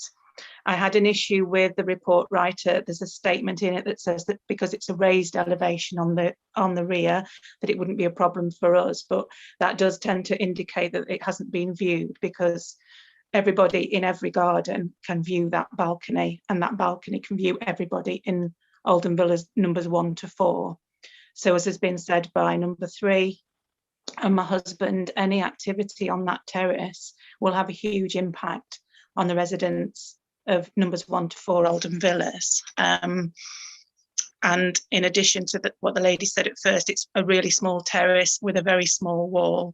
So once you've put a bike shed on it, several bikes and a number of bins, I'm not sure that it's suitable for that number of people being outside anyway in a house of multiple occupation. Those are the points I wanted to make. Thank you. Thank you very, very much for that. So now we'll go to John, who's the officer on this. Does John want to come back on anything? I think what I'll do, Chair, if that's okay, is I'll just run through the slides, and then probably the best way of taking the issues is to respond to member questions. There were an awful lot of points raised there. You know, most of them will need answering, but it's probably better, rather than to repeat ourselves, to let members tease those out through the questions. Yeah, okay, John. Yeah, no problem. So you doing the presentation now, John? Yeah, there we go. Okay. Right. Okay, so let's just go through these slides for you. Right, that's where the site is, hatched in pink on Wellington Street, and as some of the speakers have pointed out. Almost at the summit of the very steep hill bank road that comes up out of the centre of Matlock, just as you turn the corner before below Rockside. The property is currently in use as a hair salon and tanning establishment. Back to the rest of the slides. There's the red line of the application. You can see that it's a relatively constrained site. The red line covers the property itself, and then there's a narrow passageway and terrace to the rear. The objectors that before live on the row of the properties that sit quite a considerable height below the property here, and hopefully that'll come out in the photographs. Okay, that's just a slightly larger version with the steps down the side and the terrace at the rear. And here we've got a comparison of the planners existing and the planners proposed. So planners existing, you come in off the street, and you come into 2 salon rooms. You go upstairs to 2 bedrooms and a bathroom, and downstairs to the kitchen and living room, and then there's access out onto the terrace at the rear through a door off the kitchen. The property is used as a combined commercial and residential property. The slide below shows you how the site would be used if permission is secured. So you still come in off the street. One of the salon rooms would be converted into a shared sitting room. The other salon room would become a bedroom with washing facilities off. Upstairs, you would have bedrooms with bathrooms off them, and then downstairs, going down the stairs to the lower ground floor, you would have a kitchen, shared kitchen, and a further bed sitting facility with access out onto a shared terraced area. Photos here of the property. So it's one that I'm sure a lot of you have passed over the years. It has fascia board and a typical shop front. Probably not particularly sensitively done over the years, but that's what it is as it stands. So one of the bedrooms, this has already been mentioned, would be within this room, and obviously there would be need for some privacy screens within that to create a suitable environment. But the application you're considering tonight is not to carry out external alterations to the front of the building at this stage. This is a photograph of the rear terrace. At the far end there, up against the brick wall, is the steps down to this site, and you can see that we already have doors that open out onto that terrace for the current residential use of the premises. And that's looking back the other way to the entrance door there coming off the stairs. You can see on this terrace that it comprises a low wall with a small screen fence panel above. I haven't gone onto that terrace. I've looked at the site from the side, but I suspect that provides sufficient screening for somebody sitting down, but somebody standing up would probably have a view out, just judging by the height of the door frame there. This is the view from that terrace taken by the case officer. These are the windows, and I think that's number 1 Oldham Villas immediately below there. So that shows that it's a slightly distorting picture. If you were side onto this, the top of this terraced area is roughly level with the upper pane of the windows of the property there. Okay, I'll stop sharing at that point. We can always come back to those images if members desire, and happy to take member questions, and please try and tease out some of those points made by the public. I've got most of them, but it's better that you ask me about them. Right, thank you very much, members. The first on my list is Councillor Burfoot.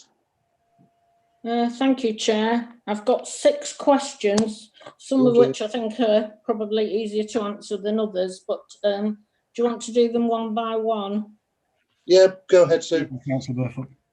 Okay, so we've just seen the photographs, but I'm afraid there's not really a photograph that really shows this terrace and this building at the rear in the context of its neighbours at Oldham Villas. You've really got to go down that side path to get. I mean, obviously I know this, I've been down the side path, and the photographs, I'm afraid, are not really showing the true picture. So I wondered why we didn't have a photograph that did show the true picture. That's the first one. It's a judgment call on behalf of the case officers to try and assess what are the main impacts. I mean, I went out to this site at lunchtime today, walked up the hill to it, and then walked down the passageway along the side just so I could examine that particular relationship. I suspected it would come up with questions tonight. The buildings are close, and somebody stood on that terrace could in theory look down into the garden below, and I suspect that there will does have the potential for some noise between properties. That's characteristic of the locality, though. I'm afraid it's nothing particularly unusual to this property. The property along the side going up Wellington Street has a similar relationship, and a rear terrace that people can use and look out over gardens. And these properties are considerably higher than their immediate neighbours, and that does create this intimate relationship. Thank you. So question 2, on page 39 of the report under section 8, number 2, it says that, and I quote, the development shall not be brought into use until there is a scheme of works for noise insulation to include noise leaving the property. I wonder whether the planning officer could explain to us how exactly do you make mitigation for noise when people are leaving a property?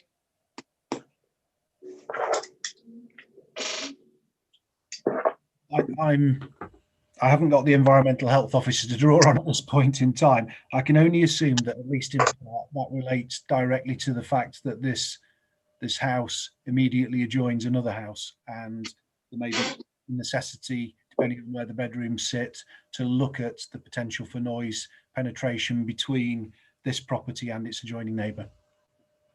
Okay, thank you. So the next question, the next 2, I think, are reasonably straightforward. So can you tell us where the bin provision will be? And can you tell us the area of the outside amenity space, which is called a terrace, where anybody could actually sit? I don't mean the passageway at the side. I don't mean to include the passageway at the side that goes up a very steep path and very steep steps to get onto Wellington Street. I mean the area that you can actually sit on. I know we've seen a photograph of it, but I didn't know we were going to. The best thing to do, Councillor Burfoot, might be just to show that photograph to yourself and members again. That's fine.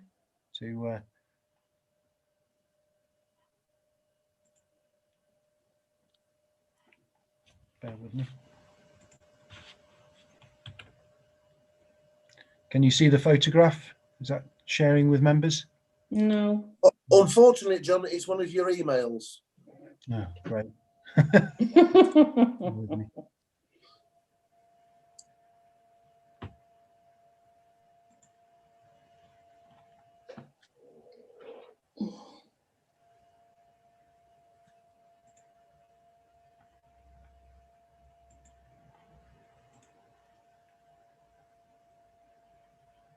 That's it. Spot on, John. Stop now, is it? Yeah. Right, good. So, yeah, the bin store, where will that be? Well, that's to be agreed with the applicants before the property is brought into use. I'm not trying to avoid the question there. I don't have a plan which shows exactly where the bin store would be, but clearly we have a relatively restricted terrace here, and somebody would need to decide where the bins are going to be stored, whether they be at one end or the other, which is the best to maintain a reasonable amenity area. Thank you. So the next question is there going to be a condition to limit the number of residents to 4? Because if it becomes more than 4, then we're in the realms of it having to be licensed and go for opinions from the police and fire authority, etc. So are we conditioning the number of residents who can live there? That's not something we're proposing as part of the conditions. I think it was Councillor Wayne who observed in his presentation that some of these bedrooms are big enough to accommodate 2 people. If we only have 4 residents then or less, then it's non-licensable. If we get to 5 and above, then it does require a license. Yeah.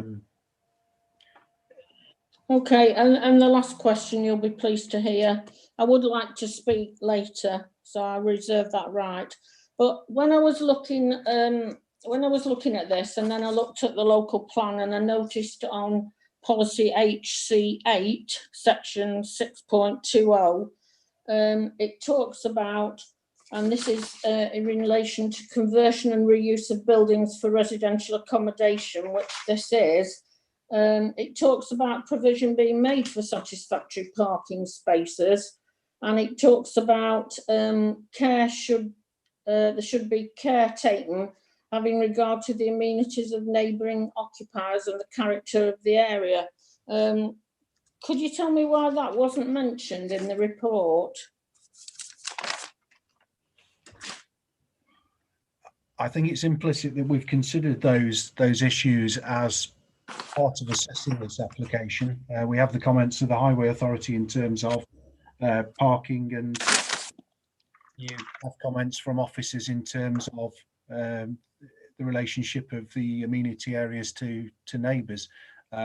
I think the relevant considerations whenever we look at this sort of use, but we also have to look at the building and its location. So, you know, if a building doesn't have parking facilities, that doesn't mean we can't assess it against the policy. It just means that that needs to be taken into account in the overall planning balance. Thank you. Thank you, Councillor Burfoot. Councillor Fitzherbert. Thank you, Chairman.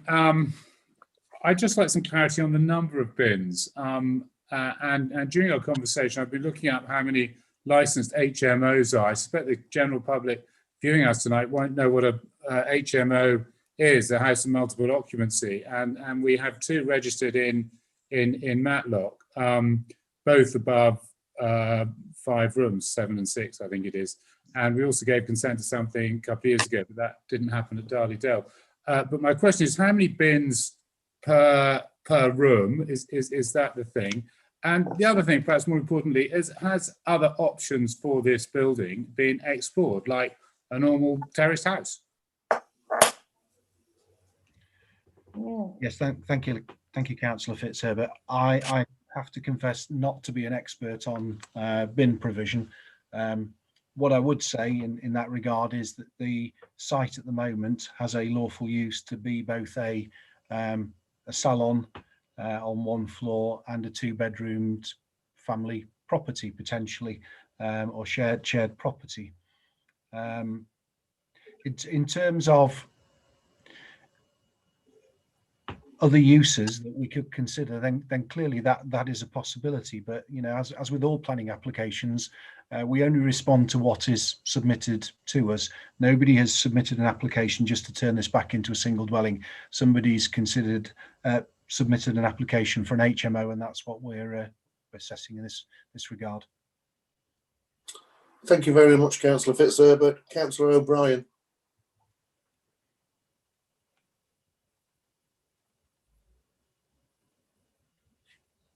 You need to unmute Councillor O'Brien.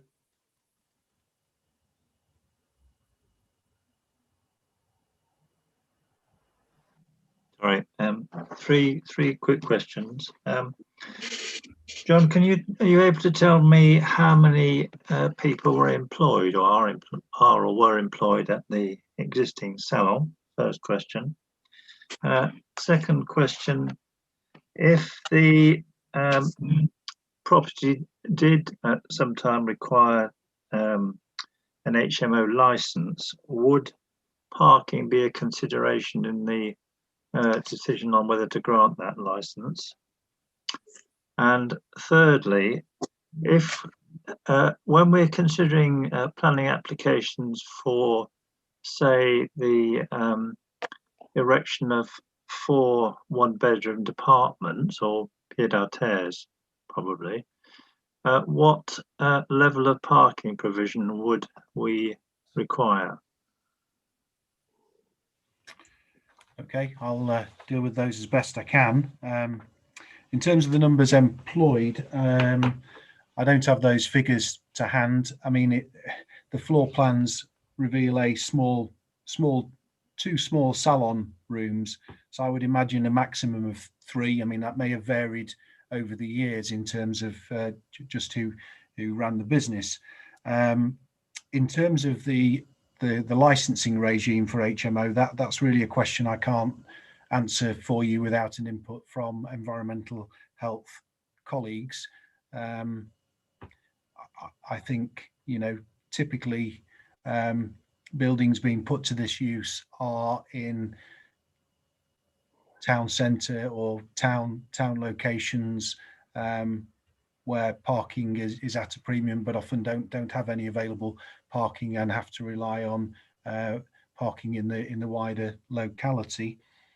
In terms of how we would treat 4 one-bedroom apartments, I think it depends on the scheme, really, doesn't it?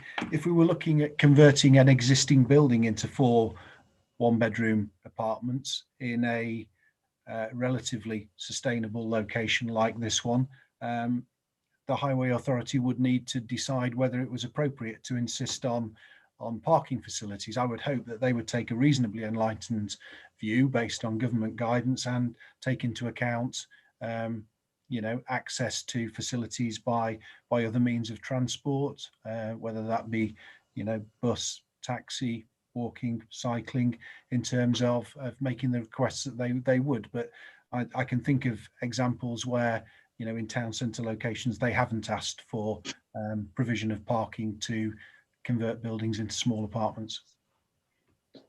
No, sorry, what I was actually asking, John, is in terms of our planning policy and our parking requirements, what are the parking requirements for,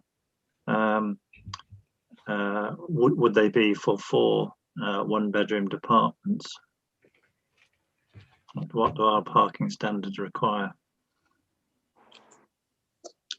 I think, Councillor O'Brien, what we take on board is this is an application for an HMO, so asking John about one-bedroom apartments probably doesn't help you out. I mean, you'll have read the policies yourself, and we have requirement. So, you know, I don't think it's prudent to this application. We are discussing a HMO. So I'll move on now to Councillor Slack. Thank you, Chair. Most of the questions have been answered already. I'm going to ask about what Councillor O'Brien spoke about, traffic problems. I reserve the right to come back and debate, Chair. All right, thank you very much, Councillor Slack. The last on my list is Councillor Buttle. Hi, yes, thanks, Chair. Yeah, I have been that annoying neighbour. 40 years ago, as a whippersnapper, I would have been somebody living in an HMO. So that's the kind of I'm the kind of people that live in those, Richard. I can see Mr. Branford's point, absolutely. I can imagine when he read his stuff out, I understood exactly what he said and I felt for him. So I'm pretty keen to be a little bit careful about this one. So I've got a couple of questions, John. First off, is it statutory, the choice whether or not something's licensed as an HMO, or is that something we can put into our licensing review?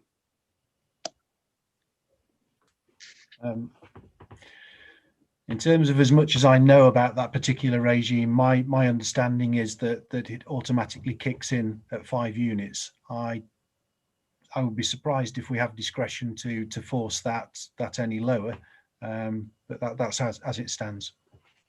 Right. Well, the follow on really that I was thinking of was if the people that got this plan for their salon and they want to do something with it, and like things have crashed with COVID or whatever it is that's causing them to do this, if they were to volunteer to put themselves into the HMO licensing system, could we say fine and then choose to say, yeah, well, we'll give this a pass because clearly these people care about how their neighbours are treated by their tenants? Well, I think we've got certain controls through the planning conditions, and I think they have submitted a statement in terms of how they're going to operate.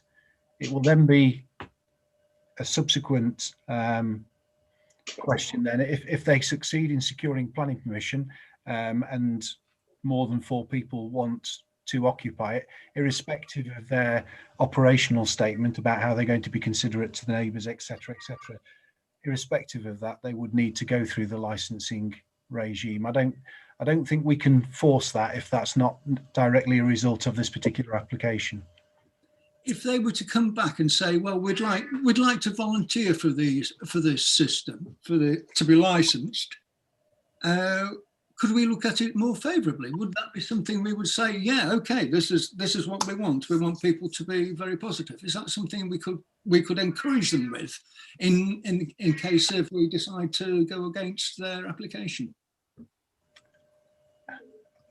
I don't think we're really in a position to do that, and okay.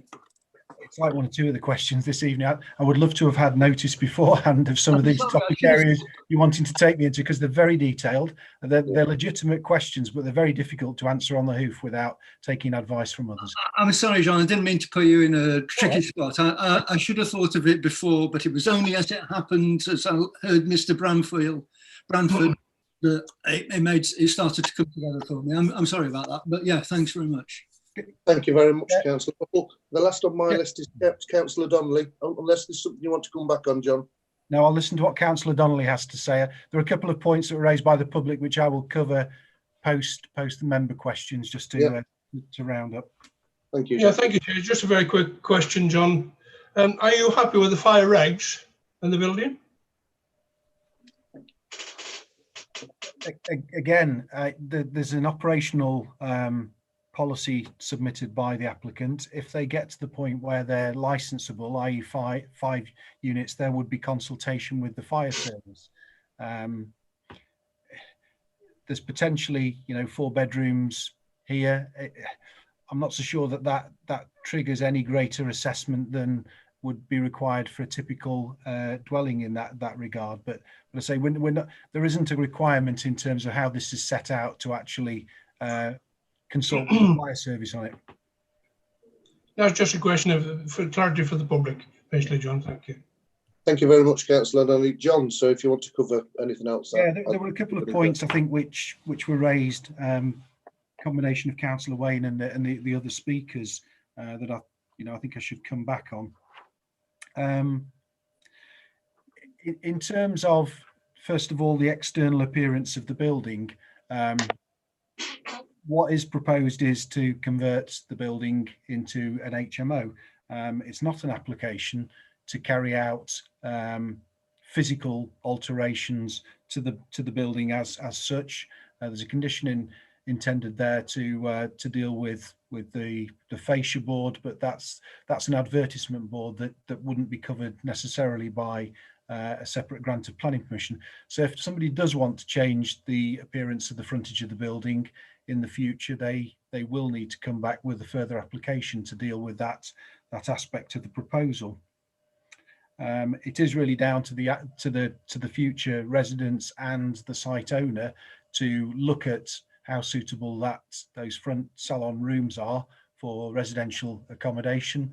It may be possible to adapt them in a light touch way, but they may ultimately decide that they need sort of more permanent structures within those windows to create a suitable environment, and we'd have to look at those applications on their merits.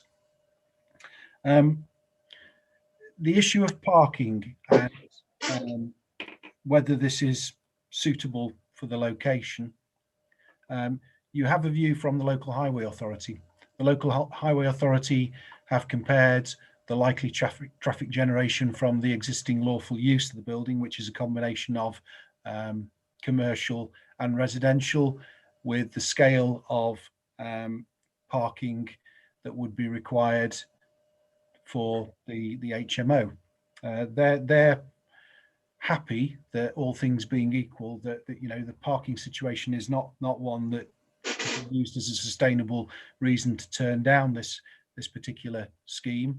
Anybody taking up one of these units would be aware of the paucity of available parking, and perhaps the need to walk a distance to park and get back to the unit. So without the support of the highway authority on the parking issue, it's difficult to suggest that the parking situation isn't suitable. In terms of the impact on neighbouring properties, again, we've consulted with environmental health. The assessment of environmental health takes account of the existing relationship with dwellings and the potential for the existing use of the terrace. I've been out on site today, and clearly there is some potential for noise and nuisance to neighbouring properties, and if people were so minded to look out over the terrace into neighbouring gardens. But that's an existing situation that applies now, that would be largely the same if the building was put to a slightly different form of residential use. It's also the situation with the immediate neighbouring property, which also has a terrace which looks out over gardens at a lower level and has the potential for noise nuisance. It's just the character of that part of Matlock. That doesn't mean that noise nuisance per se is acceptable, but it means that it's something we would need environmental health to look into if it was to occur to any greater degree on the basis of the proposed use, should it be supported. And finally, I think, Chair, sustainability was mentioned as an issue.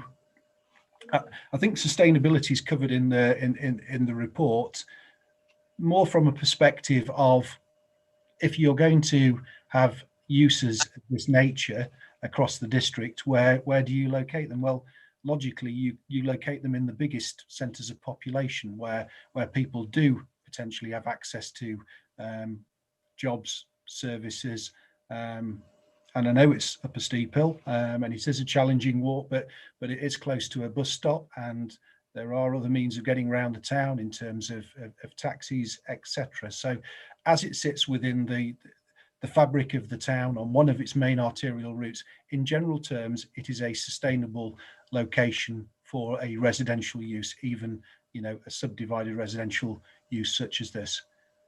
Thank you, Chair. Thank you very much. So now I'm going to move into debate. Councillor Purdy. Thank you, Chair. Well, it's helped me make my mind up, in the sense that I was forming the opinion earlier on to ask for a deferment, because it's clear from John's answers that there are still questions to be answered. And for me, there's insufficient detail in this application for me to make a comfortable decision. I think we have to put the car parking to bed. When highways dictate, they dictate. If we've got no grounds for objection, we just can't go back to highways. So I think it's difficult there. I mean, I know this property very well. Years ago, I was chasing burglars around the back of those premises at night. But without the benefit of a site visit, it is awfully difficult for members who don't know the site in the area to have a valid decision-making process. And I think we could have better photographs to justify that. So I'm uncomfortable with a number of areas. One is a large MO it applies to 5 or more persons. So here we have ostensibly one that applies for 4, but it could easily accommodate more. How do we keep a handle on that? How do we know what numbers are going in? a person who manages an HMO has to be a fit and proper person. Has that been checked? We've got a question on the shop window. I'm not happy that that shop window stays. I think it's not conducive for an HMO. You know, I don't want to get personal about this, but I think if, you know, if residents see things through a large window and it's not properly covered with curtains or what have you, then it's not very nice for neighbours. That's a semantic detail, but you see where I'm coming from. So on the basis, Chair, that I'm not comfortable but make a decision on lack of detail, I'm going to try and move a deferment and get those answers back. So I'm comforted by, as I say, John's answers to the point where he's put on the spot. There are some answers that are required. Even the environmental officer started off by feeling uncomfortable by this one. I think it's that person, that's where we're at with this. I think we're uncomfortable and I think we want more information and more detail. So are you moving it to be deferred, Councillor Purdy? I am, for the reasons I've stated, Chair, for more detail to come back to answer the questions raised tonight. Does that find a seconder? Councillor Buttle. I'll quite happily second that. I think these people need a better chance to try and bring it all together. Right, thank you very much, Councillor Buttle. Councillor Slack. Thank you, Chair. Firstly, single person accommodation is needed everywhere. We all know that. But is this the place? That's the question. Wellington Street, as we all know, traffic wise, it's virtually impossible to get up and down Wellington Street. I've gone down there and having to back up, and it's shunting even now. And there's going to be more cars to get there, and the bins. It's not a very good place for HMO. We see a lot of these HMOs popping up now, and many of them are stopping under 5 for the simple reason they don't have to face many regulations. What if they get over 5? So I think we've got to be very, very careful with this. And I won't. I'm not sure if a deferment's enough. Really, I think it's not a suitable place whatsoever for HMO and all these people. I want single accommodation for people. I'd fight for it, but this is not the place. Definitely not the place. Wellington Street with all that traffic, with all the bins, as Councillor Burford's put out, it's just not the place. So I'm sorry, Chair, I wouldn't support a deferral. Thank you. Okay, thank you very much, Councillor Slack. Councillor Burford. Thank you, Chair. I think actually I'm not prepared to support a deferment on this. I think we've got enough information, to be honest, for me to actually recommend a refusal. I think the first thing we ought to say to ourselves as a planning committee and indeed as councillors is why are we needing all these HMOs? Now, I would suggest it's because we're not approving and building enough affordable housing. We seem to let developers off the hook all the time by claiming non-viability. Now, if we built more affordable housing at an affordable rent, which included 1-bedroom flats, then people for a similar sort of rent would be able to have their own kitchen and their own living room. I don't think any adult in this day and age, you know, we're not talking students living here, because Matlock isn't a student town. We're talking about adults who we're asking to live in an HMO with other people that they don't know. And this area of Matlock is residential. It's full of families. I think there are actually many reasons already, without having to get answers to some of the other things, to refuse this application. And I think the main one actually is loss of amenity to local residents. Now, our local plan talks of a satisfactory relationship to adjacent development. Our own EHO, Environmental Health Officer, it says in the report, raised concerns due to possible noise. Now, that was why I asked the question about how on earth could you mitigate noise outside. Now, even though we didn't actually see a true photograph of what this looks like from the outside, it's clear from the photographs that we have seen that this is a very cramped outside space, and it would be used for 4 people who were not in the same family.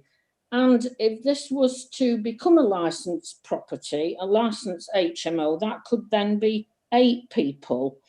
I think we have to actually face the fact that, you know, we certainly one HMO in Matlock has caused endless problems with antisocial behaviour, and unfortunately, once we get into that realm, things become very difficult. It becomes too late. I would also say that the report talks about the landlord having a good behaviour guide. Is that good enough to control any possible bad behaviour? I think not. This amenity space that is being offered, this tiny little terrace, is just not, it's just not enough. It's at a much higher level than the properties below on Oldham Villas, and it completely overlooks them.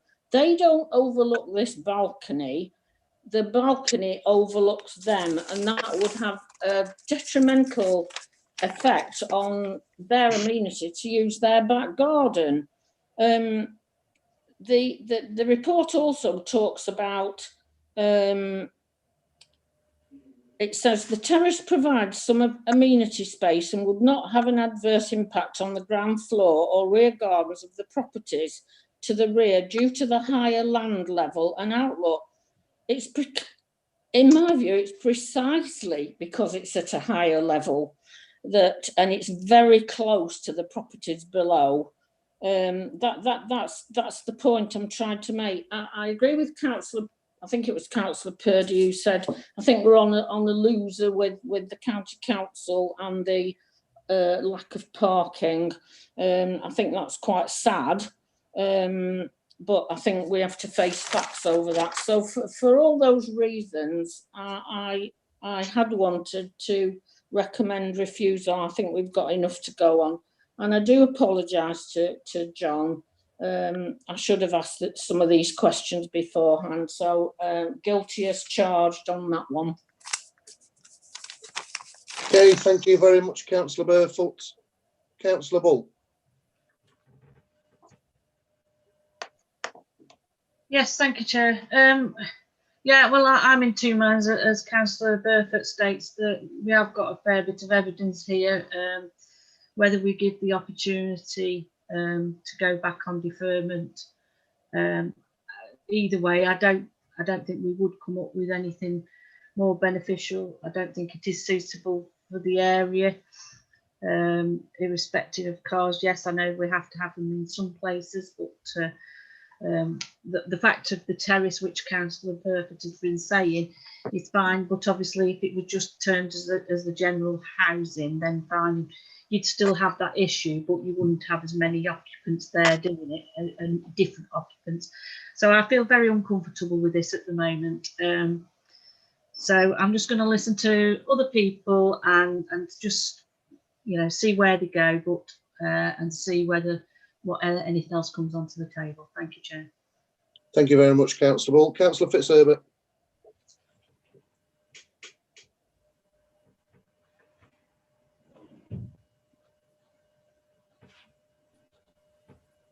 Thank you, Chairman. Sorry about that. I think this is a unsatisfactory application, and but at the moment, I'm you know, although I've got a lot of sympathy with what Councillor Burfoot has been saying, I'm trying to see if there's no viable planning reason. Although her recommendations and her local knowledge is excellent, of course, as ever, and the practicalities of it are absolutely spot on. I don't know how in planning we can deny this. You know, in 7.3 it says the site is within a sustainable location within walking distance of facilities and services and accessible by the choice means of transport. Well, that's right, but as Councillor Wayne pointed out, it's half a mile down a hill and then half a mile up with all your shoppings, etc. Not obviously sustainable years ago when they had a vernacular, but not now. I think there's a lot of merit in going back to the applicant and saying that this is not supported by members, and this gives them an opportunity maybe to perhaps go back and rethink it and re-examine their end use of this, and that's what I'd certainly recommend in backing Councillor Purdy's deferment. Thank you very much. Something, Chair, at this point, because I'm conscious there's yeah. been said, and maybe need to issue a little bit of a steer on some of this. Certainly, John. And it comes back really to planning training, because for some of you've done it several times, and it's just a reminder in terms of the decision-making framework within which you operate, and just pointing out one or two things you should really avoid. You shouldn't judge this application and the use of this premises against what might be happening in another premises where the circumstances can be completely different. You have to assess it on its planning merits, because if you get into that judgment of, oh, well, there's one down the road which doesn't work very well, you're sure to fail if you try and turn down a scheme on that basis. We're not considering the license with this particular application. I can go back and ask the question of the applicant in terms of exactly what numbers do they want to stick to, and we could impose a condition if members were happy with that. But I'm not the licensing authority. I'm not representing them. It's the planning authority that are making this decision. You're not in this case here to make a moral judgment about what the behaviour may or may not be of the future residents. That will prejudice your judgment if you're sticking to that. You need to stick to the planning grounds in terms of what the impacts are going to be on the neighbours, and not try and prejudge how people will behave in these units. I point out to you, you've not got the backing of the environmental health officer in terms of the potential for noise nuisance, and you haven't got their backing because, quite simply, they're comparing what's proposed with what's there already. There is the potential for noise nuisance between properties on this site already. Properties are very close together and there are height differences, but people manage to make that work. The fact that you might have 4 young people as opposed to a family who could have a couple of young teenagers or young adults with them, yes, there may be slightly more noise, but likewise, the neighbouring property also has that issue of overlooking and potential for noise nuisance for the neighbours. So we have to look at a balanced view in terms of, will it make things significantly worse that would allow you to reject the scheme? And of course, it's already been covered that you don't have the backing of the Highway Authority. The fact that it doesn't have available parking isn't a sound basis to turn down the scheme. The motion that was put on the table around deferral, yes, that could be something that we go back on. We could go back to the applicant. We could seek more clarity on issues such as the location of the bins. What are their plans to make the front unit suitable in terms of the existing shop window? We could explore more with them whether they're prepared to accept conditions on numbers. But I'm in your hands, but I thought it was useful just to give you a bit of a steer on that so we don't end up making a poor decision. Thank you very much, John. I'll go to Councillor Purdy. Thank you, Chair. And just echoing what John said, this is why I still stand by my motion to defer, because let me put it another way. If we don't go back and ask the questions, we're going to be severely criticised as a planning committee for not searching for those answers, and therefore we need to give our officers that opportunity. So I stand by the motion to defer, Chair. Thank you very much, Councillor Purdy. Councillor Morley. Thank you, Chair. Yes, I'm going to be supporting the motion to defer because I'm concerned about trying to reject a planning application where there's a lot of conjecture involved. which again, John's just jumped in and stolen my thunder there. So I'll be supporting the deferral. Thank you. Thank you very much, Tony Morley. Councillor Burfoot again. Thank you. Thank you, Chair. Can I just say that I am actually very aware of, that people can take a moral stand on some of these things in terms of antisocial behaviour. I'm very, antisocial behaviour, I suppose, really. I'm very aware of that, but I stand by the fact that I think there are enough planning reasons to go for a refusal on this, and those reasons would be loss of amenity to local residents in terms of overlooking and insufficient external amenity space. Now, those aren't things that we need to go back and ask about. Those have been pointed out, and I think members of this planning committee ought to realise that, and I can't see any reason for deferral. We're just putting it off, basically. Let's make a decision, but my decision is based on planning reasons. It's not based on any kind of moral view of how residents might decide to live their lives. Please don't think it is. Thank you very much, Councillor Burfoot. I mean, we have got a motion on the table, so we'll have to deal with that first. So the last person on my list is Councillor O'Brien. Thank you, Chair. I do think this is a finely balanced application. Prior to listening to members of the public and members of the committee, I would have been minded to support the officer's recommendation, and I do take on board what John Bradbury said a few moments ago, and I think we should all take on board that. I'm now minded to support Councillor Purdy's proposal to defer the application. I do think there are a number of clarifications which can be usefully sought from the applicant, which have been detailed here.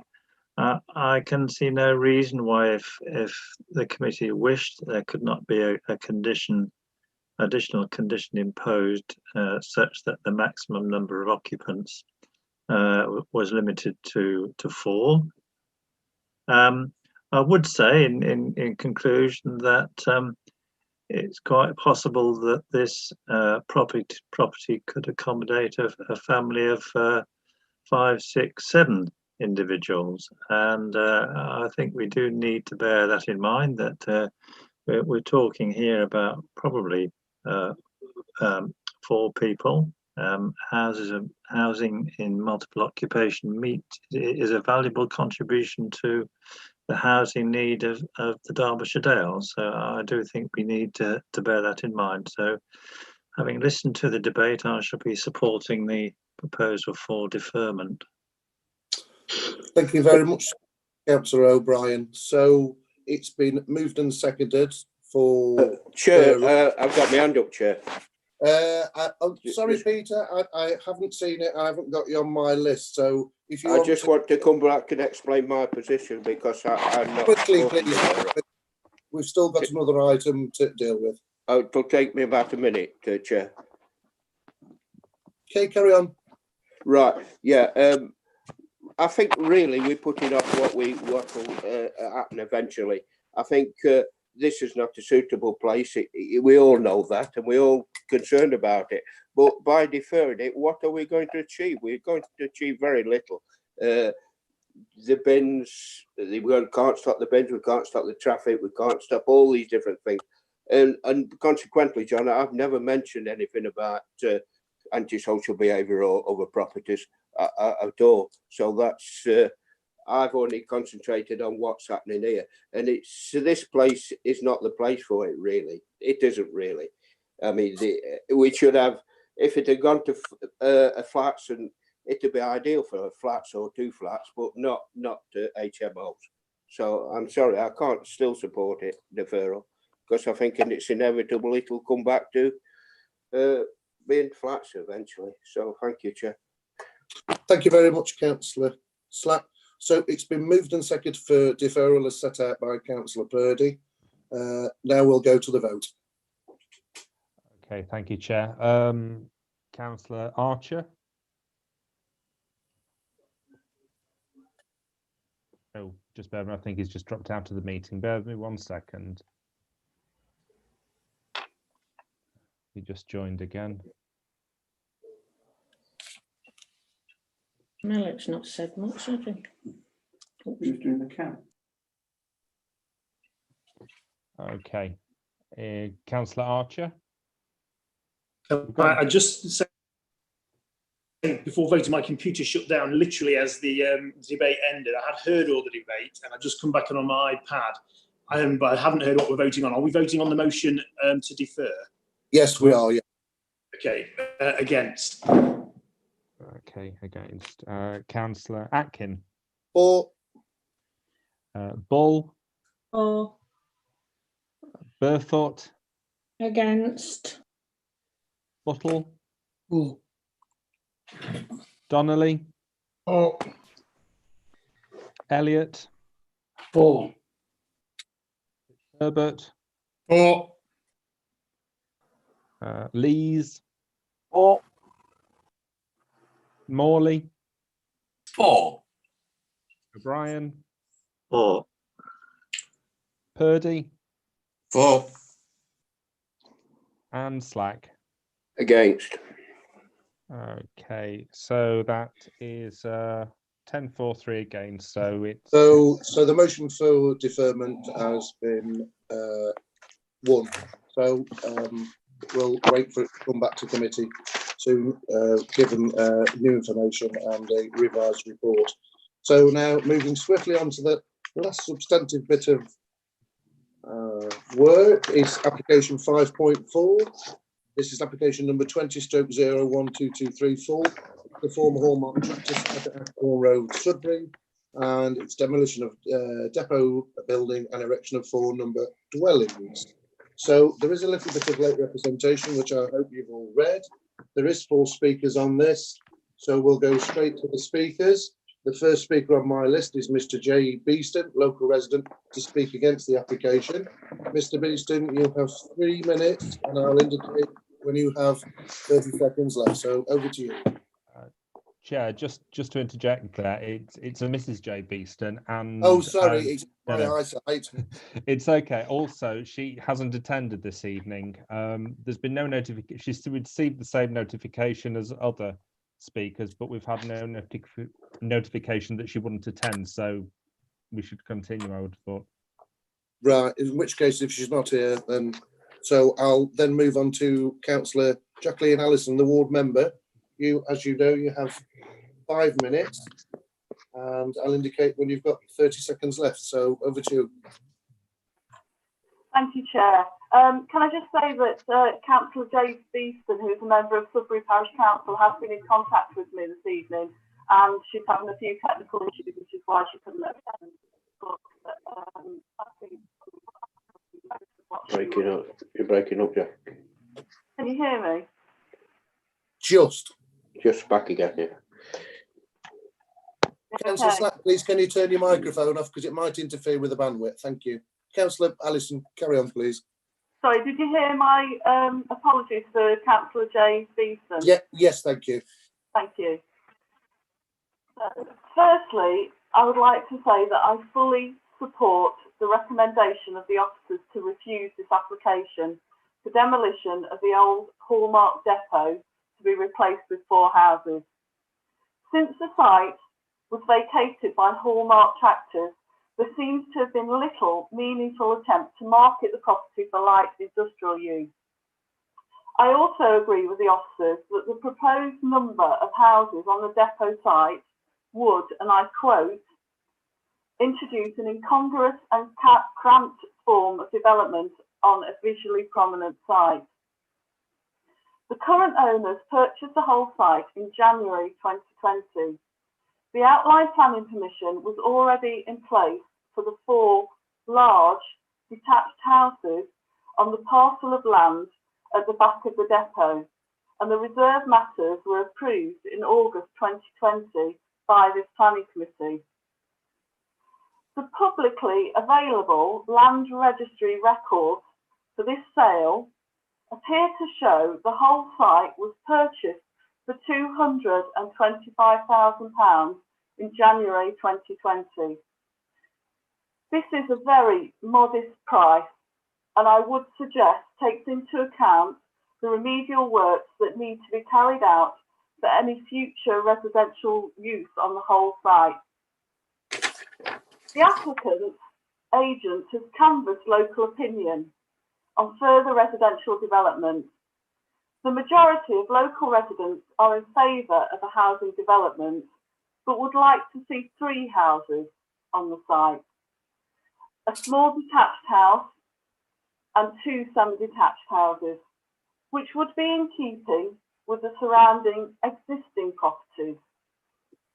Knowing the land purchase price and the stated cost of the remedial work required of between £80,000 and £100,000, I don't see there is any financial justification for building a 4th property on this site. In conclusion, I would ask the committee to support the officer's recommendation and only consider a future application for housing when the applicant has demonstrated the depot has been marketed for its current permitted use and is no longer commercially viable, and that any housing development be limited to 3 houses.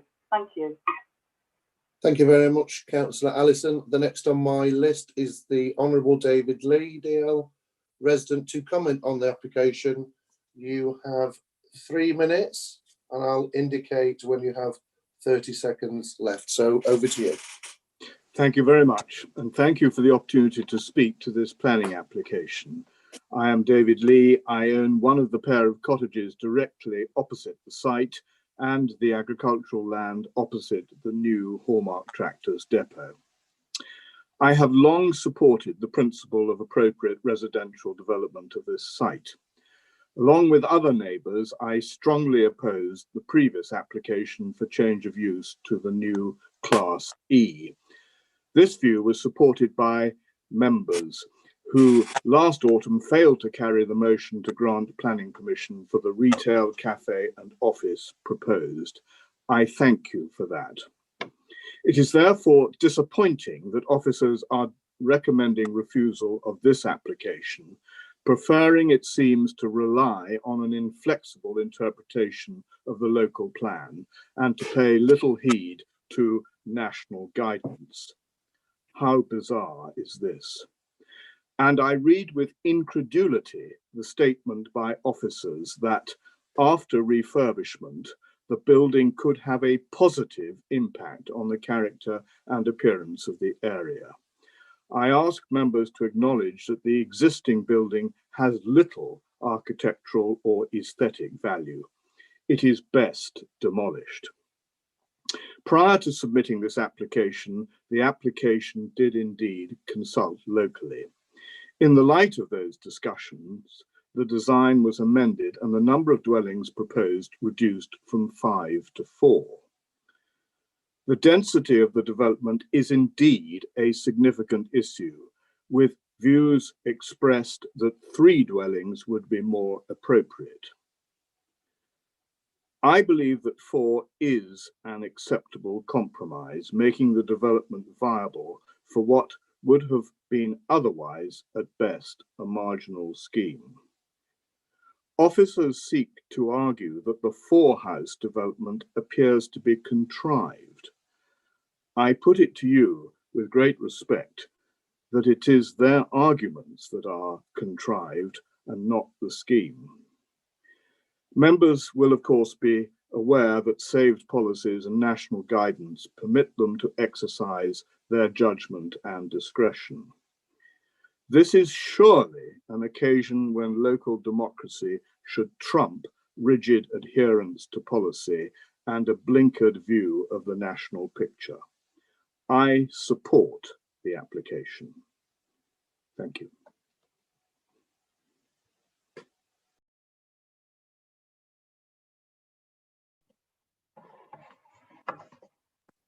You're on mute, Chair. Sorry, the next on my list is Miss Kay Davies, the agent, to speak in favour of the application.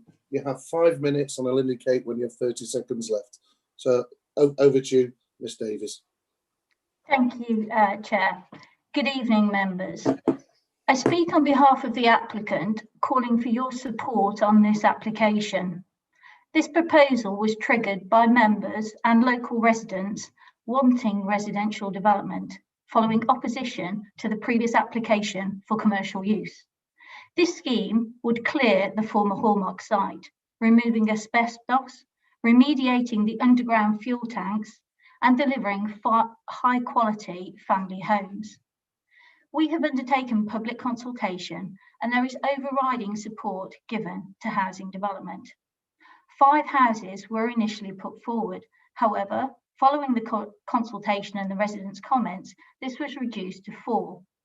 Most responses now agree that 4 houses are acceptable. As you know, planning policy requires applications to make the best use of land. The proposed scheme does this and is in keeping with neighbouring houses, causing no amenity issues. But to deliver this site, the scheme also needs to be viable, and a critical issue is the significant cost of decontamination. 4 houses just deliver a viable project. However, 3 units offer no return as remediation costs remain high and bank financing would not be secured. Furthermore, your update papers show that the council cannot demonstrate a 5-year housing land supply. This is a fundamental change and requires applications for housing development to be approved without delay unless there are significant and demonstrable reasons for refusal. Whilst this site is in a rural area, it is not isolated. It is surrounded by existing housing and forms part of a village community. The government has an overriding objective to boost housing land supply. This includes maximising the use of brownfield land and delivering homes in rural areas.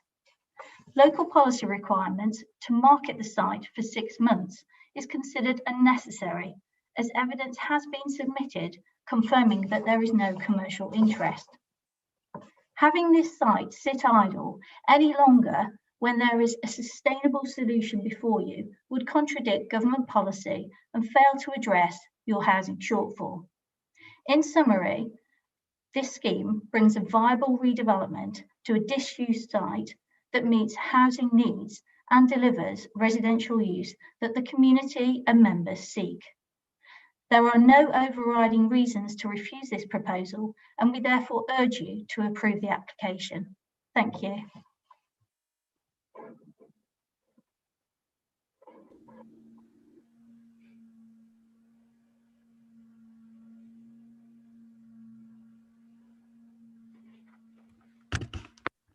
Half past 8, should I say? So I'll move the motion to continue.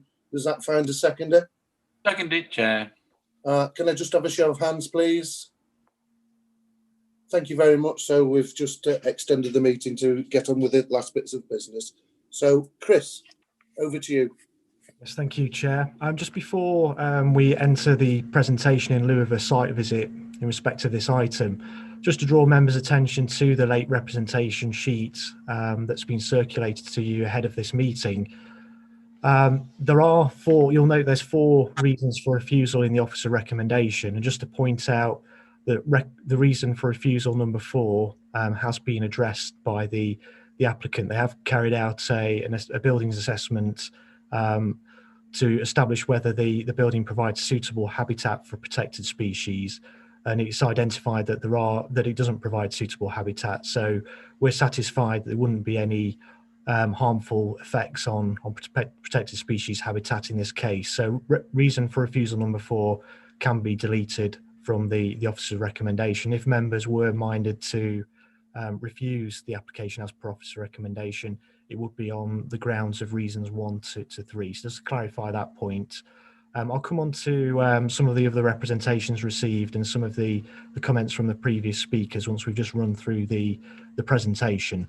So I'll begin by sharing my screen. The application is for demolition of the original depot building, which in officer's opinion, I think this has been confirmed by the applicant, falls within use class B2, which is a general industrial use, and its replacement with 4 dwellings on the site.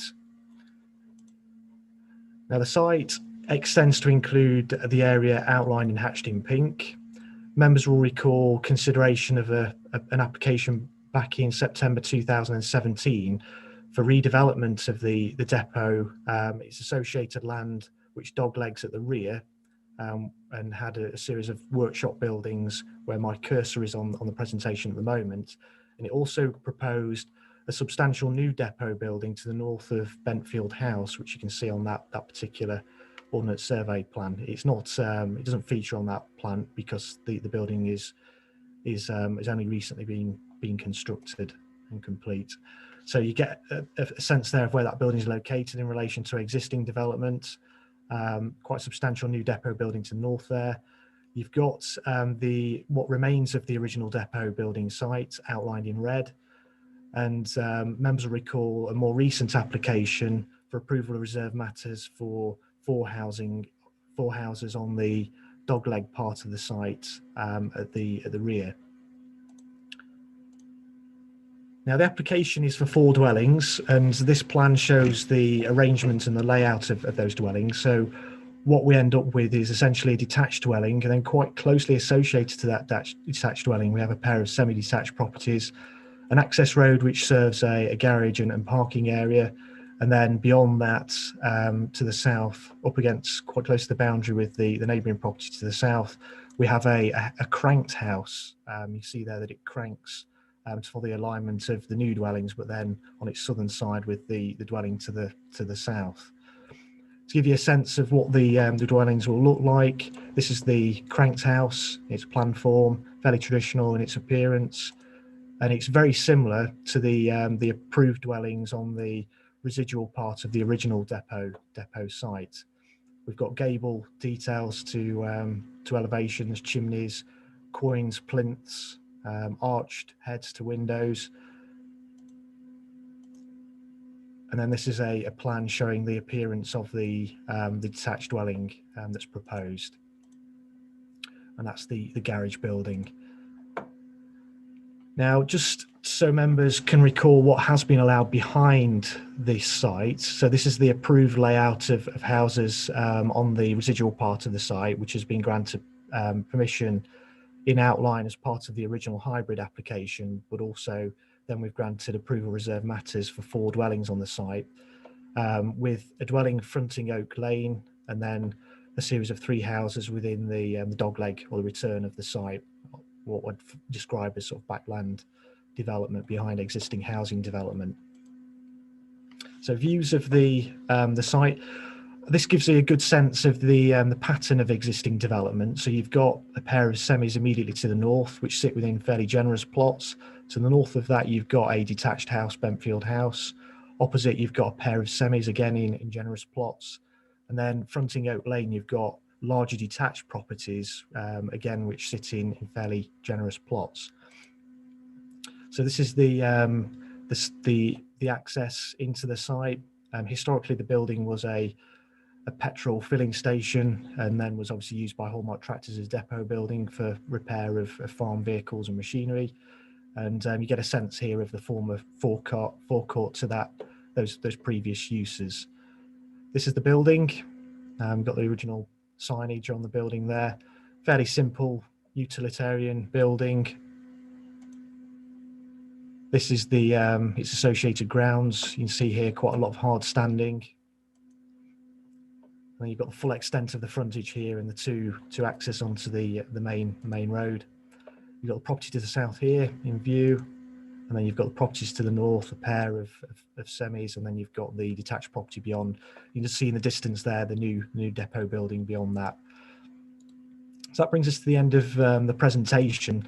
I think it's worth just setting out the planning history and how we've arrived at this current application. Members will recall consideration of the original hybrid application for the new depot building, and the proposal at that time, the original proposal was for redevelopment of the entire depot site for 9 houses and relocation of the depot building to the north of existing housing development in its approved location. Now, officers were concerned about the loss of the existing employment use without justification in respect of that original application, and the applicant agreed to withdraw that element from the application. So in the end, the proposal was for full planning permission for the new depot building and outline permission for 4 houses on the, what I describe as the residual, or the area of the site that was used for outside storage. And the officer recommendation at the time was still one of refusal, and we were, it was pre the adoption of the current local plan, and we had to apply the tilted balance required by national guidance. And officers felt that the unsustainable location of the site and delivery of housing and the loss of even the partial existing employment site outweighed the delivery of housing on site in terms of the harm, the economic and the environmental harm. And a recommendation was put forward. However, at committee, members resolved that planning permission be granted, and they gave weight to the delivery of housing on site and the assistance that would have in the delivery of the depot building. And the reason for approval by members was that on balance, the economic and social benefits of the development would, in their opinion, outweigh the limited environmental harm caused by the unsustainable location of housing and the impact on character and appearance of the local landscape. Now, you'll note there's 3 reasons for refusal in respect of this application. The first being the loss of the existing employment site. The building is in a B2 use. Policies in the local plan protect B2 employment uses and require, if we were to consider alternative uses, that a period of marketing is carried out to establish what demand there is for retention of buildings that are currently in important employment uses. That exercise hasn't been carried out in respect of this application, and we feel that the economic disbenefits of the application are significant, hence why we've obviously recommended refusal on those grounds. The second reason relates to the unsustainable location of the houses. This is a cluster of development outside of the village of Cubley that doesn't even feature in the settlement hierarchy within the adopted Derbyshire Dales local plan. It would be defined as another rural area, and the plan, which seeks to direct new housing development to the most sustainable locations, is clear that in other rural areas, housing development shall be restricted strictly to that which is essential to be located in the countryside or a rural location. So that's the second reason for refusal. The third reason for refusal relates to the amount of development and the impact of the development on the character and appearance of the locality. I described the character in the presentation of existing development, and it's felt that the amount of development on site and the cramped form of it and the general appearance is out of kilter with that existing character, hence why we're recommending refusal on those grounds also. I'm happy to take questions at this stage. Thank you very much, Chris. I've got one of my own. Did the applicant or the agent come to us for pre-application advice on this application? Just to clarify, I think it's worth just setting out the planning history and the last application that was submitted, just to clarify that it was considered at planning committee, but it was deferred following concerns relating to highway safety and potential noise nuisance from the proposed uses. But following that meeting and reference being made to the site's suitability for housing development, I think the applicant withdrew the application and wanted to explore that form of development on the site, and they've carried out petitions locally and questionnaires locally and that's resulted in the development that's before members, but it hasn't directly involved discussions with officers in terms of an acceptable form of development on this site. Thank you very much, Chris. Councillor Purdy. Thank you, Chair. Well, this has been going on some time, hasn't it, Chris? Remember when we first went out there? We've always stood hard and fast by our policy on where commercial premises have to be advertised. And the question has been raised, is that appropriate in this pandemic period? So that's my first question, how strong we want to follow that policy. Do we have a plan that gives a comparison between 4 and 3? For example, and referring to Mr. Lee's email to me, which of course I forwarded to the planning department, you put responses on all the other correspondence, but just asked us to note the comments here. But I would like to draw some opinion from your comment on where we get this description of a cranky style house. What does that mean?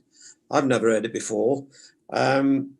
Has the ecological survey been carried out? So I'm at a bit of a loss with this one, because personally, I wouldn't have thought 4 was a problem, but without a site visit, it's enormously difficult to try and judge it from where we are, between an iPad and a screen here. And I guess some members haven't even been to this site. I'm guessing, I might be corrected wrong. So I've got some difficulty with this one, and I think that if we can pan out whether we need to be hard and fast on the policy of pursuing commercial advertisements, then let's see where we go with that. But then I think we seem to be getting a little bit nitty gritty, if I can put it that way, on 4, 3, 3 or 4. So it's a question of size and impact. Thanks, Chris. Thank you, Councillor Purdy. I'll just share my screen again, just to show you the cranked house and what we mean by cranked. So if you look at the plan form of that property, you've not got a regular layout to it. You can see you've got here a kink in the wall that returns an angle. That's what gives it a cranked form, and that's an unusual or a non-typical built form in that area. You tend to have traditional regular shapes to buildings, and not that sort of odd angle that you can see on that plan here. So that's what's meant by the cranked form, and that being a non-typical built form in this. Okay, that explains. Thank you. I'll just stop sharing the screen at that stage. Just coming back on the other points, local plan policy is clear, because one of the objectives obviously to deliver the housing that the district needs, but also to retain and ensure that we also have sufficient employment land.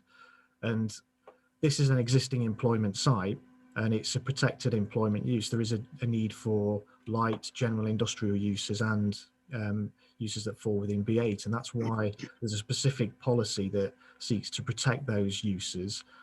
It doesn't prohibit development or redevelopment of sites that fall within those uses, but it requires marketing to be carried out to establish, well, is there any need for retention of those uses to ensure that we have sufficient employment land to support the needs of the district. And without that level of assessment, we don't have sufficient information to be able to say, well, actually, no, there isn't a requirement for B2 general industrial uses or buildings to justify or to warrant setting aside that policy. And I think, although accepting that, we have to, in terms of the annual monitoring report and our 5-year housing land supply position, and applying the tilted balance as required by the National Planning Policy Framework, we have to have regard to the loss of employment land, and that weighs quite heavily against the development in the overall planning balance. We have to also have regard to the amount of supply that we can identify, and just to be clear that the annual monitoring report hasn't yet been approved by council, so it's just a document that's been published for members' attention at this stage, but it shows a relatively modest shortfall, and I think we have to reflect on the contribution this site will make to assisting supply, and it will make a very modest contribution in a otherwise unsustainable location in terms of access to services and facilities and settlements. Fully understand and accept that, Chris, as I always have. It's my question, though, in relation to the pandemic and what's happening in the market with loss of business and loss of buildings. So I think if you say we stand by policy, then I have to agree with you. But the question has been posed about how does this impact in relation to the fact that we're in a pandemic and there's an awful lot of businesses going through, etc. So I'll just question that. I think it's legitimate to consider the pandemic and the implications that might have on the level of interest that's generated. But I think unless you test the market, it's an unknown, isn't it? In terms of, is there any interest or any appetite from anyone out there to operate a use or business that falls within that general industrial use class? Okay, thank you very much, Councillor Purdy. The next on my list is Councillor O'Brien. Thank you, Chair. Chris, a question. If the policies we've just, Councillor Purdy just been referring to, that's EC1 and EC3, were satisfied, what do you consider to be beneficial uses which would be appropriate on this site?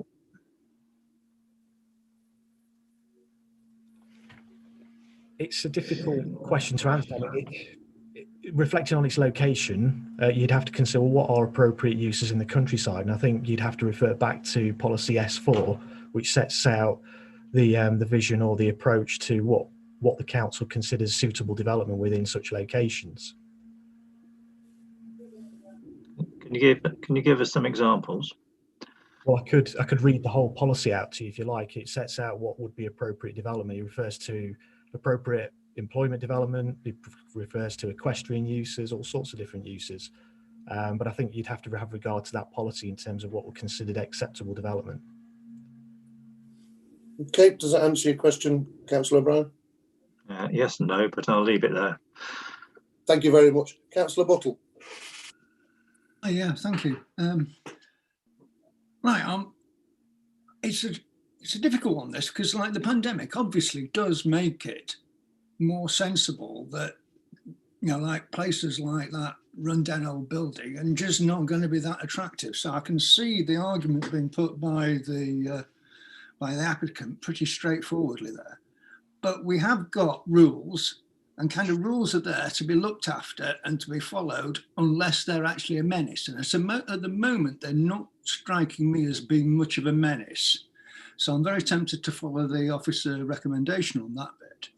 Now, the actual plans for the 4 houses, on the cranked bit, I'm absolutely in favour of having cranked houses. I think we have the most boring houses in the world. You know, if we're having cranked ones, then that's fantastic. And really, you know, like, let's have more of them. Let's have them with askew. The issue I've got with the actual plan, though, is that all the ridges run north-south. There has been no thought to facing the slope of the roof towards the sun. There is nothing there for solar PV. There is, you know, like if it all turned through 90 degrees, fantastic. I'd say, yeah, let's go for that. We can put some solar PV on. We can add some batteries. We can put a charging point in the garage, and all of a sudden it's sustainable. And it's a sustainable. Is there a question from this? I do have Councillor Buttle. I do have a question. Sorry. Sorry about the ranting. Do we have, looking at the plan, do we have a standard that we expect the amount of hard standing amongst a development? Because there's quite a lot of hard standing in that. Yeah, thank you, Councillor Buttle. I'll just share the presentation again. If you just bear with me 2 minutes, I'll bring up the proposed layout. Okay.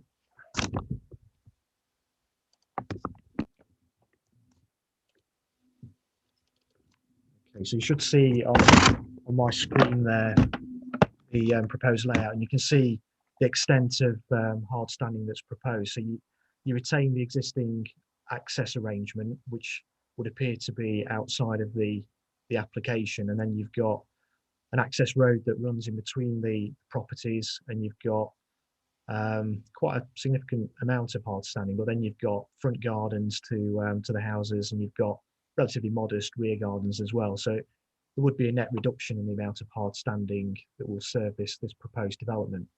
Just going back to your point on the alignment of the roofs, I mean, it's difficult, isn't it, with trying to respond positively to local character and also trying to address climate change and propose energy efficient properties.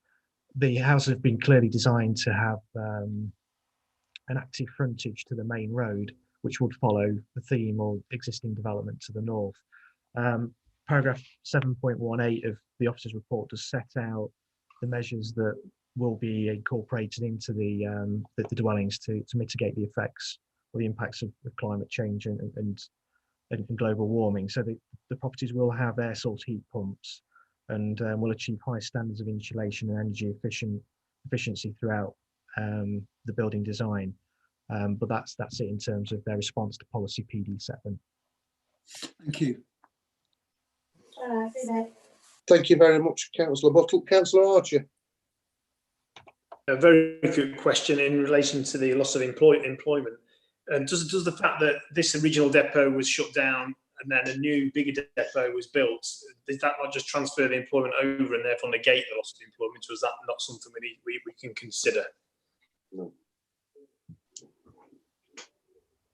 It is a consideration, but it's not a consideration in respect of this application, because the previous application, the hybrid application for a new depot building, sought to retain this existing building in employment use.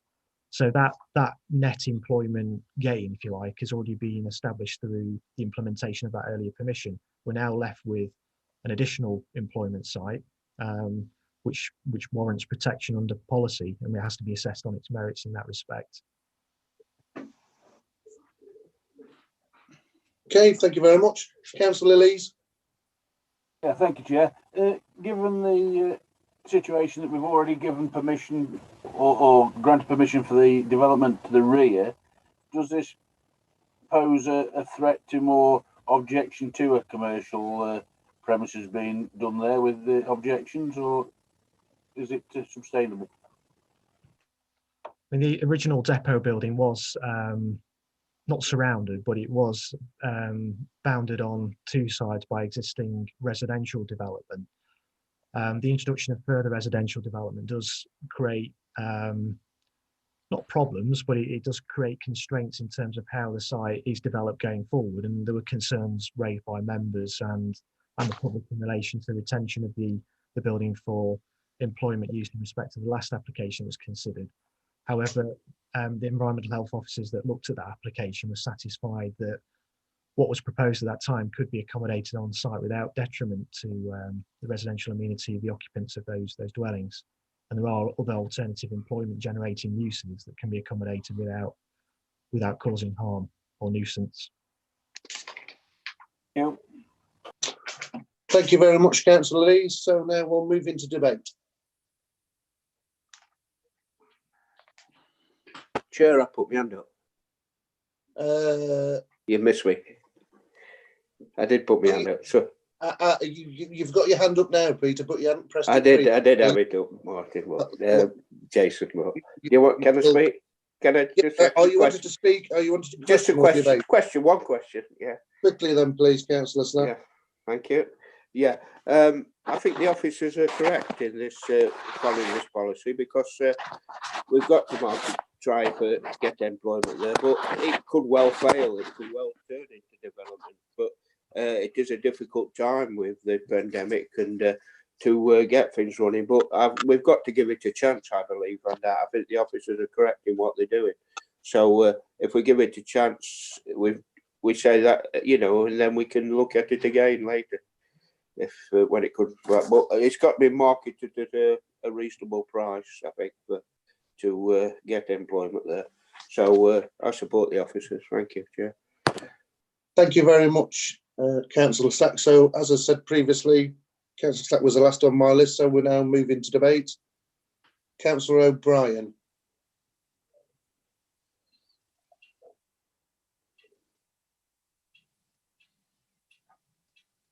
Thank you, Chair. I'm not going to move the recommendation as such. I do support it, however.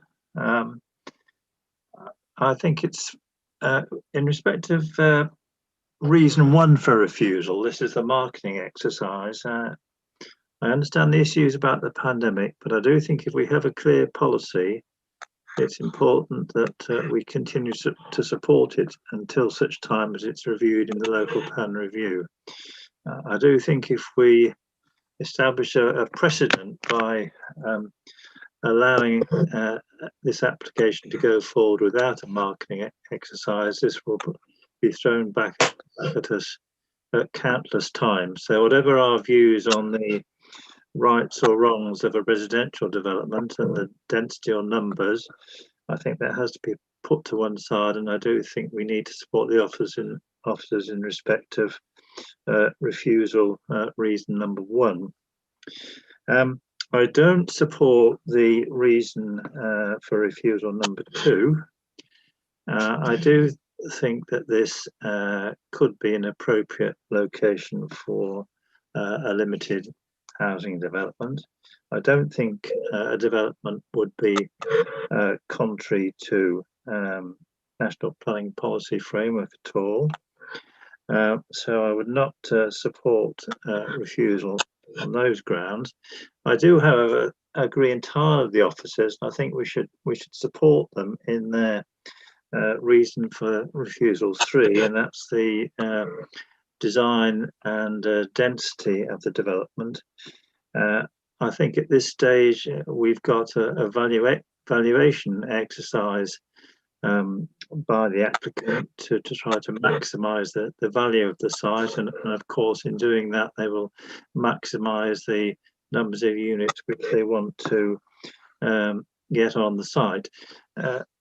From having looked at the site, albeit on Google Earth and looking at the conditions of the site, I would be satisfied that sufficient value could be got out of the site so that all parties involved could get some profit out of a development of 3 units.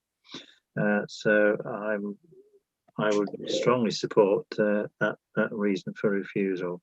So as I say, I support the recommendation, but I would not support it with the inclusion of reason 2. Thank you very much, Brian. On my list is Councillor Buttle. Right, that's been me again. I'm obviously going well today. Earlier, I was asking about the hard standing. The hard standing, I was thinking, had relationship to flooding, water management, draining away, all that stuff. If we're going to have more and more heavier rain, then I think we ought to start thinking about a policy for hard standing. And like the fact that there's less doesn't necessarily mean that that's better. It might need to be a lot better. But there was a question here which was about the policy and hanging on to the pandemic and hanging on to the rules. Is the Community and Environment Committee the right sort of place to address that? And then if they address that, we can sort of give ourselves a bye. But until then, we just stick with policy. Anyway, there we go. I'm gonna go with officer recommendation. I just like to join in. Okay, thank you very much. Thank you very much, Councillor Buttle. Councillor Morley. Yeah, thank you, Chair. Again, it's an observation. I'm neither going to move it or not because I'm interested in the debate, but please remember that you can't just look at the site on Google Earth. This is on the site of an old garage with underground petrol tanks that are going to need to be completely removed. So the cost of remediation in order to make it a viable site has got to be taken into account. And I think there's a danger that the developer may simply walk away if they can't break even. I'd just draw that to colleagues' attention. Thanks, Chair. Thank you very much, Councillor Morley. I've got nobody on my list, so what I'm looking for is somebody to move the recommendation as set out in the report. I'll move it, Chair. So that's Councillor Slack. I'll move that. So Councillor Slack's moved it. Anybody? Councillor, I presume it's Councillor Fitzherbert. Yes, it is. Richard. Thank you, Chairman. Well, I mean, I've been listening to the debate and everything, and I'm really disappointed that this old chestnut has come up again. And I'm trying to get my head around all the timelines and everything, because we did look at it on a summer's day. I remember being there a couple of years ago or 3 years ago, whatever it is. And I'm really disappointed that we haven't got to the end of this. And I don't know if it's our fault, the applicant's fault, or just the whole system's fault. But that site is basically, as Councillor Morley just said, is shocking. It should be demolished, and the cost to actually get that, nobody would want to have a business on there that could make any money if they had to remediate the whole site, etc. You can see why, could you understand why it was so relatively good value for someone, or inexpensive, shall we say. And I really think that, if the six, I think people have said, or six observations are that, the locals have said it's satisfactory. I would have thought it's satisfactory. This, with the Cranky House, it's going to be really interesting. I'm afraid that, I really think we've got this wrong here somewhere. And I know I'm not going to win, but I don't think I'm going to support the motion. Thank you very much. I've got nobody else on my list. What I'm looking for is somebody to second the motion.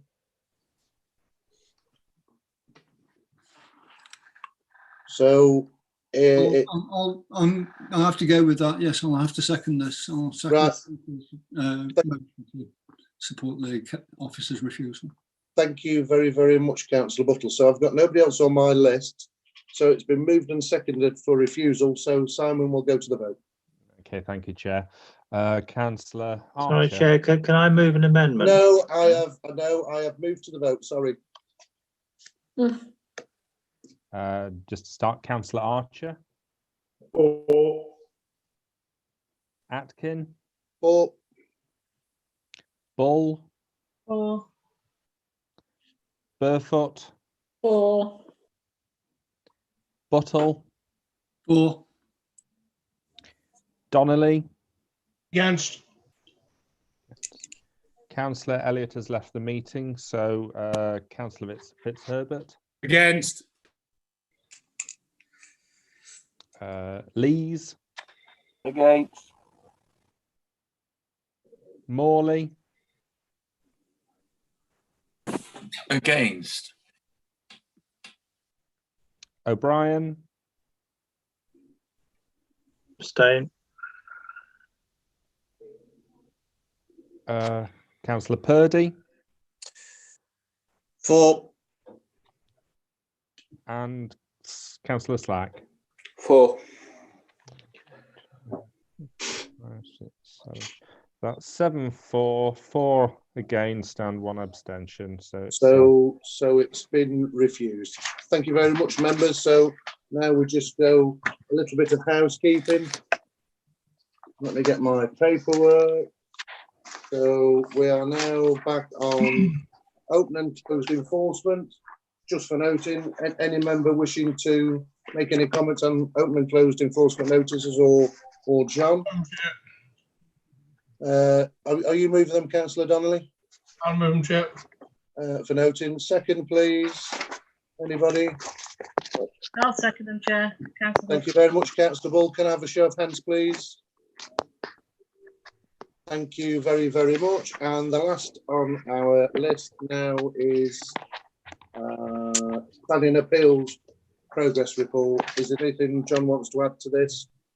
Chair, question, please. Yes, certainly, Councillor Purdy. John, any update on Elmcroft, Derby Road, Cromford, please? Is that still being processed? Yes, as far as I'm aware, Councillor Purdy, that's still being processed. Is there some problem because it's been a long while? Is it lack of planning inspectors? Decisions are taking longer than they should do. When I'm back in the office tomorrow, I'll try and find out for you where we're up to with that one and report back. I'd appreciate that because neighbours are asking. Thank you, John. Yeah. Just a quick update, Chair, if I may, on the item above that, which is the Bent Farm, Amycroft Farm enforcement notice that was served to seek the removal of an office building on site. That enforcement notice has been upheld. The inspectors varied the time limit for removal slightly to give them 3 months to remove it rather than the 30 days that officers thought was appropriate, but that's a successful outcome for the council. Thank you very much, John. So I'll move it for noting. Second, please. Councillor Donnelly, thank you very much. Can I have a show of hands, please? And thank you very much, committee members. So thank you very much for joining us again. And I hope to see you in the near future at the next planning committee. So it's good night from me. And it's good night from him. Thank you very much, members. Thank you.